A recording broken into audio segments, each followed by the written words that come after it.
हरि ओम शुक्लांबरधरं विष्णुं शशिवर्णं चतुर्भुजं प्रसन्नवदनं ध्यायेत् सर्वविघ्नोपशान्तये। योऽन्तः प्रविश्य मम वाचमिमां प्रसुप्तां सञ्जीवयद् अखिलशक्तिधरस्वधाम्ना अन्यांश्च हस्तचरणश्रवणत्वगादीन् प्राणान्नमो भगवते पुरुषाय तुभ्यं। हरि ओम हरि ओम हरि ओम। ಆತ್ಮೀಯ ಬಂಧುಗಳೇ, ನಾವು ನಿನ್ನೆಯಿಂದ ಭಗವದ್ಗೀತೆಯ 16ನೇ ಅಧ್ಯಾಯವನ್ನು ಕಲಿಯಕ್ಕೆ ಪ್ರಾರಂಭ ಮಾಡಿದ್ದೀವಿ. ಅನೇಕ ಜನ ಹೊಸಬ್ರು ಇರೋದ್ರಿಂದ ಮತ್ತೊಮ್ಮೆ ಹೇಳ್ತಾ ಇದ್ದೀನಿ ಏನು ಅಂತಂದ್ರೆ, ಇದೇನು ಸೀದಾ 16ನೇ ಅಧ್ಯಾಯಕ್ಕೆ ಜಂಪ್ ಆಗ್ಬಿಟ್ಟಿದೆಯಲ್ಲ ಅಂತ ಪ್ರಶ್ನೆ ಬರುತ್ತೆ. ಮೊದಲನೇ ಯೋಗ ಏನಿದೆ ಅರ್ಜುನ ವಿಷಾದ ಯೋಗ ಅಂತದ್ದು. ಮೊದಲನೇ ಅಧ್ಯಾಯದಿಂದ ಶುರು ಮಾಡಿದ್ರೆ ಹೆಚ್ಚು ಆಸಕ್ತಿ ಬರೋದಿಲ್ಲ. ಅದಕ್ಕೋಸ್ಕರವೇ ಮತ್ತೆ ಇಲ್ಲಿ ಭಗವದ್ಗೀತೆ ವಿಶೇಷ ಏನಪ್ಪಾ ಅಂತಂದ್ರೆ, ಯಾವ ಅಧ್ಯಾಯ ಯಾವ್ದು ಬೇಕು ಫಸ್ಟ್ ಬೇಕಾದ್ರೆ ಓದ್ಬೋದು. ಯಾಕಂದ್ರೆ ಎಲ್ಲಾ ಅಧ್ಯಾಯಗಳಿಗೂ ಅದು ರಸಭರಿತವಾಗಿದೆ. ಅದಕ್ಕೋಸ್ಕರವೇ ಯಾವ್ದು ಓದಿದ್ರು ಅರ್ಥವಾಗುತ್ತೆ ನಮ್ಗೆ. ನಾನು ಪ್ರಾರಂಭದಲ್ಲಿ ಒಂದ್ 2-3 ಇದು ಮಾಡಿ ಆಮೇಲೆ ಮೊದಲನೇ ಅಧ್ಯಾಯದಿಂದ ಮಾಡ್ತೀನಿ. ನಾವೆಲ್ಲ ಕೂಡ ಇಡೀ 18 ಅಧ್ಯಾಯ ಕಲ್ತ್ಕೊಳ್ಬೇಕು ಅಂತಿರೋದ್ರಿಂದ ಏನು ಚಿಂತೆ ಇಲ್ಲ. 16ನೇ ಅಧ್ಯಾಯ ಕಲ್ತ್ಕೊಳ್ಳೋಣ. ಇದು ಮೊದಲನೇದು. ಎರಡನೇದು, ನಾವು ಕಲಿಯತಕ್ಕಂತ ಅವರು ನಮ್ಮ ಇದು ಏನಂತ ಹೇಳಿದ್ರೆ, ಇದು ಪ್ರವಚನ ಅಲ್ಲ, ನಾವು ತರಗತಿ ಮಾಡ್ತಾ ಇರುವಂತದ್ದು. ಆ ದೃಷ್ಟಿಯಿಂದ ಪ್ರತಿಯೊಬ್ರು ಕೂಡ ತಮ್ಮ ಹತ್ರ ಪುಸ್ತಕ ಇಟ್ಕೊಂಡಿರ್ಬೇಕು. ಯಾವ ಪುಸ್ತಕ? ಅದ್ರಲ್ಲಿ ಶ್ಲೋಕ ಇರಬೇಕು, ಪದ ವಿಂಗಡಣೆ ಇರಬೇಕು, ಅದಾದ ನಂತರ ಅರ್ಥ ಇರಬೇಕು. ಅಂತ ಪುಸ್ತಕನೇ ನಾವು ಇಟ್ಕೊಳ್ಬೇಕು. ಕೈಲಿ ಪುಸ್ತಕ ಹಿಡ್ಕೊಂಡು ಪ್ರೈಮರಿ ಸ್ಕೂಲ್ ವಿದ್ಯಾರ್ಥಿಗಳು ಕೂತ್ಕೊಳ್ಬೇಕು. ಇನ್ನು ಮೂರನೇದು, ಈ 1 ಗಂಟೆ ಕಾಲ ನಾವು ಭಗವಂತನ ಪೂಜೆ ಮಾಡ್ತಾ ಇದ್ವಿ ಅನ್ನತಕ್ಕಂತ ಮನೋಭಾವದಿಂದ ಕೂತ್ಕೊಳ್ಬೇಕು. ಪೂಜೆಲಿದ್ದೀವಿ. ಅಕಸ್ಮಾತ್ ಯಾರಾದ್ರು ಬರ್ತಾರೆ ಮನೆಗೆ, ಏನ್ ಮಾಡುದು ಅಂತಂದ್ರೆ ಅವ್ರಿಗೂ ಪೂಜೆ ಸಮಯ ಇದು ಅಂತ ಅವ್ರಿಗೂ ತಿಳಿಸ್ಬೇಕು. ಒಟ್ಟಾರೆ ಏನಪ್ಪಾ ಅಂದ್ರೆ, ಈ ಜಾತಕ್ಕೆ ಹೇಳ್ತೀನಿ ಅಂತಂದ್ರೆ, ನಾವು ನಿರಂತರವಾಗಿ ಕೇಳುವಂತಕ್ಕಂಥ ಪ್ರವೃತ್ತಿ ಬರಬೇಕು. ಅದಕ್ಕೆ ಸಾಧನೆ ಅಂತಂತಾರೆ, ತಪಸ್ಸು ಅಂತಂತಾರೆ. ಇದೊಂದು ತಪಸ್ಸು. 4-5 ತಿಂಗಳಿನಲ್ಲಿ ನಾವು ಭಗವದ್ಗೀತೆಯನ್ನ ಕಲ್ತೀವಿ ಅಂತಂದ್ರೆ ಜೀವನದಲ್ಲಿ ಒಂದು ದೊಡ್ಡ ಸಾಧನೆ. ಆ ದೃಷ್ಟಿಯಿಂದ ನಮ್ಮ ಕಲಿಯುವಿಕೆ ಕಡೆ ಗಮನ ಕೊಡಬೇಕು. ಪ್ರತಿನಿತ್ಯ ಕೂಡ ಕಲ್ತಾದ ನಂತರ ಒಂದು 7-6 ಶ್ಲೋಕ ಆದ್ರೂ ಕೂಡ ಮಾರನೇ ದಿವಸದೊಳಗಡೆ ಅದನ್ನ ಮತ್ತೆ ರಿಪೀಟ್ ಮಾಡಿ ಮತ್ತೆ ಮನನವನ್ನು ಮಾಡ್ತಂತಂದ್ರೆ ನಮ್ಮ ತಲೆಯಲ್ಲಿ ಚೆನ್ನಾಗಿ ಕೂತ್ಕೊಳುತ್ತೆ. ಇಷ್ಟು ಹೇಳಿ ಇವತ್ತಿನ ತರಗತಿ ಪ್ರಾರಂಭ ಮಾಡ್ತಿದ್ದೀನಿ. ಸಾಮಾನ್ಯವಾಗಿ ಮಾಡ್ತಕ್ಕಂಥದ್ದು ಅನೇಕ ರೀತಿ ಎಕ್ಸ್ಪೆರಿಮೆಂಟ್ ಮಾಡ್ಕೊಂಡು ಬಂದಿದ್ದೀವಿ, ಪ್ರಯೋಗಗಳನ್ನ. ಈ ಸಲಿಗೆ ಇನ್ನೊಂದ್ ತರ ಪ್ರಯೋಗ ಏನಪ್ಪಾ ಅಂದ್ರೆ, ನಾನು ಫಸ್ಟ್ ಶ್ಲೋಕ ಒಂದ್ಸತಿ ಹೇಳ್ತೀನಿ, ನೀವೆಲ್ಲ ನೋಡ್ಕೊಳ್ಳಿ. ಓದಕ್ ಬರ್ತಕ್ಕಂಥವ್ರು, ಹೇಳಕ್ ಬರ್ತಕ್ಕಂಥವ್ರು ಹೇಳಿ. ಅದಾದ್ಮೇಲೆ ಪದ ವಿಂಗಡಣೆಯನ್ನ ಮಾಡ್ತೀನಿ. ಅದಾದ್ಮೇಲೆ ಪದಶಃ ಅರ್ಥ ಹೇಳ್ತೀನಿ. ಆ ಪದಗಳ ಅರ್ಥ ನಮ್ಮ ಮಾತೃಭಾಷೆಗೆ ಸಂಬಂಧ ಇರತಕ್ಕಂಥದ್ದು. ತೆಲುಗು, ತಮಿಳು, ಮಲಯಾಳಂ, ಹಿಂದಿ ಯಾವ ಭಾಷೆ ಬಂದ್ರು ಕೂಡ ಆ ಭಾಷೆಗೆ ಹತ್ತಿರ ಇರತಕ್ಕಂಥ ಶಬ್ದನೇ ಇರುತ್ತೆ. ಅಂತ ಸಂಸ್ಕೃತ ಕಷ್ಟ ಅಲ್ಲ ಅಂತ ಅರಿವು ನಮ್ಗೆ ಮೂಡುತ್ತೆ. ಆಗ ನಮ್ಗೆ ಆತ್ಮವಿಶ್ವಾಸ ಜಾಸ್ತಿ ಆಗುತ್ತೆ. ಅದಾದ್ಮೇಲೆ ಅದನ್ನ ನಿತ್ಯ ಜೀವನಕ್ಕೆ ಯಾವ ರೀತಿಯನ್ನು ರೂಢಿಸ್ಕೊಳ್ತಕ್ಕಂತ ಪ್ರಯತ್ನ ಮಾಡಬೇಕು ಅಂತ ಈ ತರ 3-4 ಸಂಗತಿಗಳು ಮಾಡ್ಕೊಂಡು ಹೇಳ್ಕೊಡ್ತೀವಿ. ನಾವು ಎಲ್ಲರೂ ಕೂಡ ಶ್ರದ್ಧೆಯಿಂದ ಕಲ್ತ್ಕೊಳ್ಳೋಣ ಅಂತ ಹೇಳ್ತಾ ಇವತ್ತಿನ ತರಗತಿ ಪ್ರಾರಂಭ ಮಾಡ್ತಾ ಇದ್ದೀವಿ. ಇದಕ್ಕೆ ಹೆಸರು ದೈವಾಸುರ ಸಂಪತ್ ವಿಭಾಗ ಯೋಗ ಅಂತ ಇದಕ್ಕೆ ಹೆಸರು. ಅಂದ್ರೆ ದೈವಿ ಸಂಪತ್ತು ಮತ್ತು ಆಸುರಿ ಸಂಪತ್ತು ಅಂತಿದೆ. ದೈವಿ ಗುಣಗಳು ಅಂದ್ರೆ ಒಳ್ಳೆಯ ಗುಣಗಳು, ಜೀವನದಲ್ಲಿ ನಾವು ರೂಢಿಸ್ಕೊಳ್ಳೇಬೇಕಂತ ಒಳ್ಳೆಯ ಗುಣ. ಮತ್ತು ನಮ್ಮಲ್ಲಿರತಕ್ಕಂತ ದುರ್ಗುಣಗಳು, ಅದನ್ನ ಬಿಡ್ಲೇಬೇಕು, ಅದನ್ನ ತೆಗೆದಾಕ್ತಾರೆ. ಅದೆರಡೂ ಮಾಡಿದ್ರೆ ನಮ್ ಸರಿ ಹೋಗುವಂಥದ್ದು. ದೈವ ಗುಣ ಬೆಳೆಸ್ಕೋಬೇಕು. ಮತ್ತೆ ನಮ್ಮಲ್ಲಿರ್ತಕ್ಕಂಥ ನಮ್ಮ ದುರ್ಬಲತೆಗಳು, ಮಾನಸಿಕ ದುರ್ಬಲತೆ ಏನಿದೆ, ಕೋಪ, ತಾಪ, ಅದನ್ನೆಲ್ಲ ಕೂಡ ಬಿಡಬೇಕು. ಇದೆರಡೂ ಆಯ್ತು ಅಂತಂದ್ರೆ ನಾವು ಒಳ್ಳೆ ವ್ಯಕ್ತಿ ಆಗ್ತೀವಿ, ಭಗವಂತನಿಗೆ ಬೇಕಾದಂತ ವ್ಯಕ್ತಿಗಳಾಗ್ತೀವಿ. ಅದಕ್ಕೋಸ್ಕರ ದೈವಿ ಗುಣಗಳು ಮತ್ತೆ ಇನ್ನೊಂದು ಆಸುರಿ ಗುಣಗಳು ಅಂತ ಅದನ್ನೆಲ್ಲ ವಿವರಣೆ ಕೊಟ್ಟಿದ್ದೇನೆ ಸಾಕಷ್ಟು. ಕೃಷ್ಣ ಅರ್ಜುನನಿಗೆ ಹೇಳ್ತಿದ್ದಾನೆ, ಶ್ರೀ ಭಗವಾನ್ ವಾಚ. ಮೊದಲನೇ ಶ್ಲೋಕ ನಿನ್ನೆ ಹೇಳಿದೀವಿ, ಸುಮ್ಮನೆ ನೋಡ್ಕೊಳ್ಳಿ ಇದನ್ನ. ಅಭಯಂ ಸತ್ವ ಸಂಶುದ್ಧಿ ಜ್ಞಾನಯೋಗ ವ್ಯವಸ್ಥಿತಿ ದಾನಂ ದಮಶ್ಚ ಯಜ್ಞಶ್ಚ ಸ್ವಾಧ್ಯಾಯ ಸ್ತಪ ಆರ್ಜವಂ. ಈ ಶ್ಲೋಕ ನಿನ್ನೆ ಆಗಿದೆ, ಅರ್ಥನೂ ಹೇಳಿದ್ದೀನಿ. ಅಭಯ ಅಂದ್ರೆ ಭಯ ಬೀಳದೆ ಇರತಕ್ಕಂಥ ಸ್ವಭಾವ, ಅಂದ್ರೆ ಆತಂಕಕ್ಕೆ ಒಳಗಾಗಬಾರ್ದು. ನಾಟ್ ಓನ್ಲಿ ದಟ್, ಬೇರೆಯವ್ರಿಗೂ ನಾವು ಯಾರು ಭಯ ಬೀಳಿಸಬಾರ್ದು. ಆ ಸ್ವಭಾವ ಬೆಳೆಸ್ಕೋಬೇಕು. ಇದು ದೈವಿಕ. ಸತ್ವ ಸಂಶುದ್ಧಿ ಅಂತಂದ್ರೆ ಮನಸ್ಸು ನಿರ್ಮಲವಾಗಿರ್ಬೇಕು. ನಿರ್ಮಲವಂತ ಮನಸ್ಸಿರ್ಬೇಕು. ಒಳಗೊಂದು ಹೊರಗೊಂದು ಇರಬಾರ್ದು. ಆಮೇಲೆ ಅದಕ್ಕೆ ಸತ್ವ ಅಂದ್ರೆ ಮನಸ್ಸು ಅಂತ. ಸಂಶುದ್ಧಿ ಚೆನ್ನಾಗಿ ಶುದ್ಧಿಯಾಗಿರ್ಬೇಕು. ಜ್ಞಾನ ಯೋಗವು ವ್ಯವಸ್ಥಿತಿ. ಜ್ಞಾನವನ್ನ ಸಂಪಾದನೆ ಮಾಡೋದು, ವ್ಯವಸ್ಥಿತವಾಗಿ ಸಂಪಾದನೆ ಮಾಡೋದು ಅಂದ್ರೆ ನಿರಂತರವಾಗಿ ಒಳ್ಳೆಯ ಜ್ಞಾನವನ್ನ ಸಂಪಾದನೆ ಮಾಡಬೇಕು. ಆಮೇಲೆ ದಾನಂ ತಮಶ್ಚ ದಾನಂ ಅಂದ್ರೆ ನಮ್ಮಲ್ಲಿ ಏನಿದೆಯೋ ಅದನ್ನ ಇಲ್ಲದೇ ಇದ್ದವ್ರಿಗೆ ಕೊಡ್ತಕ್ಕಂಥದ್ದು ಪ್ರವೃತ್ತಿ ಬೆಳೆಸ್ಕೋಬೇಕು. ನಮ್ಗೆ ಧೈರ್ಯ ಇದೆ, ಮತ್ತೊಬ್ರಿಗೆ ಧೈರ್ಯ ಇಲ್ಲ ಅಂದ್ರೆ ಅವ್ರಿಗೆ ಅಭಯದಾನ ಮಾಡಬೇಕು. ಏನು ಹೆದರ್ಕೊಬಿಟ್ರೆ ಒಳ್ಳೇದಾಗತ್ತೆ ಅಂತ ಸಾಂತ್ವನ ಮಾಡ್ತಕ್ಕಂಥದ್ದು, ಇದು ಕೂಡ ದಾನವೇ. ದುಡ್ಡಿದ್ದವರು ದುಡ್ಡು ಕೊಡ್ತಾರೆ. ಏನು ಮತ್ತಿದೆಯೋ ಸದ್ಗುಣಗಳನ್ನ ಬೇರೆಯವ್ರ ಹತ್ರ ಹಂಚ್ಕೊಳ್ಬೇಕು. ದಮಃ ಚ ಚ ಅಂದ್ರೆ ಮತ್ತು ದಮ ಅಂತಂದ್ರೆ ನಮ್ಮ ಇಂದ್ರಿಯಗಳು ಕಣ್ಣು, ಮೂಗು, ಬಾಯಿ, ನಾಲ್ಗೆ, ಚರ್ಮ ಹೊರ ಸುಖಗಳಿಗೆ ಹಿಡಿಬೇಕು ಅಂತ ಓಡ್ತಾ ಇರುತ್ತೆ. ಆ ಓಡ್ತಾ ಇರತಕ್ಕಂಥದ್ದನ್ನ ಹಿಡಿದಾಕಿ ಬೇಡ, ನಾನು ಹೇಳ್ದಂಗೆ ಕೇಳು, ತಪ್ಪು ದಾರಿಗೆ ಹೋಗ್ಬೇಡ ಅಂತ ನಿಲ್ಲಿಸ್ಕೋಬೇಕು. ಅದಕ್ಕೆ ದಮ ಅಂತಂತ. ಇನ್ನು ಯಜ್ಞ ಚ ಚ ಅಂದ್ರೆ ಮತ್ತು ಯಜ್ಞ. ಯಜ್ಞ ಅಂದ್ರೆ ಸಮರ್ಪಣೆ ಅಂತ. ನಾವು ನೋಡಿರ್ಬೇಕಲ್ವಾ, ಹೋಮ ಎಲ್ಲ ಮಾಡೋಕೆ ಹೇಳ್ತೀವಿ, ಇದಂ ನಮಮ ನಾರಾಯಣಾಯ ಸ್ವಾಹ, ಇದಂ ನಮಮ, ಇದು ನಂದಲ್ಲ, ಇಲ್ಲ ನಿಂದೆಯಪ್ಪ ಅಂತ ಹೇಳ್ತೀವಲ್ವಾ. ಆ ರೀತಿ ನಾವು ಯಜ್ಞದಂತೆ ಬಾಳಬೇಕು. ಯಜ್ಞ ಜೀವನವೇ ಒಂದು ಯಜ್ಞ. ಆ ಸ್ವಭಾವ ಬೆಳೆದು ಸಮರ್ಪಿತ ಬಾಳಬೇಕು ನಮ್ಗೆ. ಸ್ವಾಧ್ಯಾಯ. ಸ್ವಾಧ್ಯಾಯ ಅಂತಂದ್ರೆ ಅಧ್ಯಯನ ಮಾಡ್ತಕ್ಕಂಥ ಪ್ರವೃತ್ತಿ, ಜ್ಞಾನ ತಿಳ್ಕೊಳ್ತಕ್ಕಂಥ ಪ್ರವೃತ್ತಿ, ಅದಕ್ಕೆ ಅಧ್ಯಯನ ಮಾಡಬೇಕು. ಇನ್ನೊಂದರ್ಥ ನಮ್ಮ ಬಗ್ಗೆ ನಾವು ಆಲೋಚನೆ ಮಾಡಬೇಕು.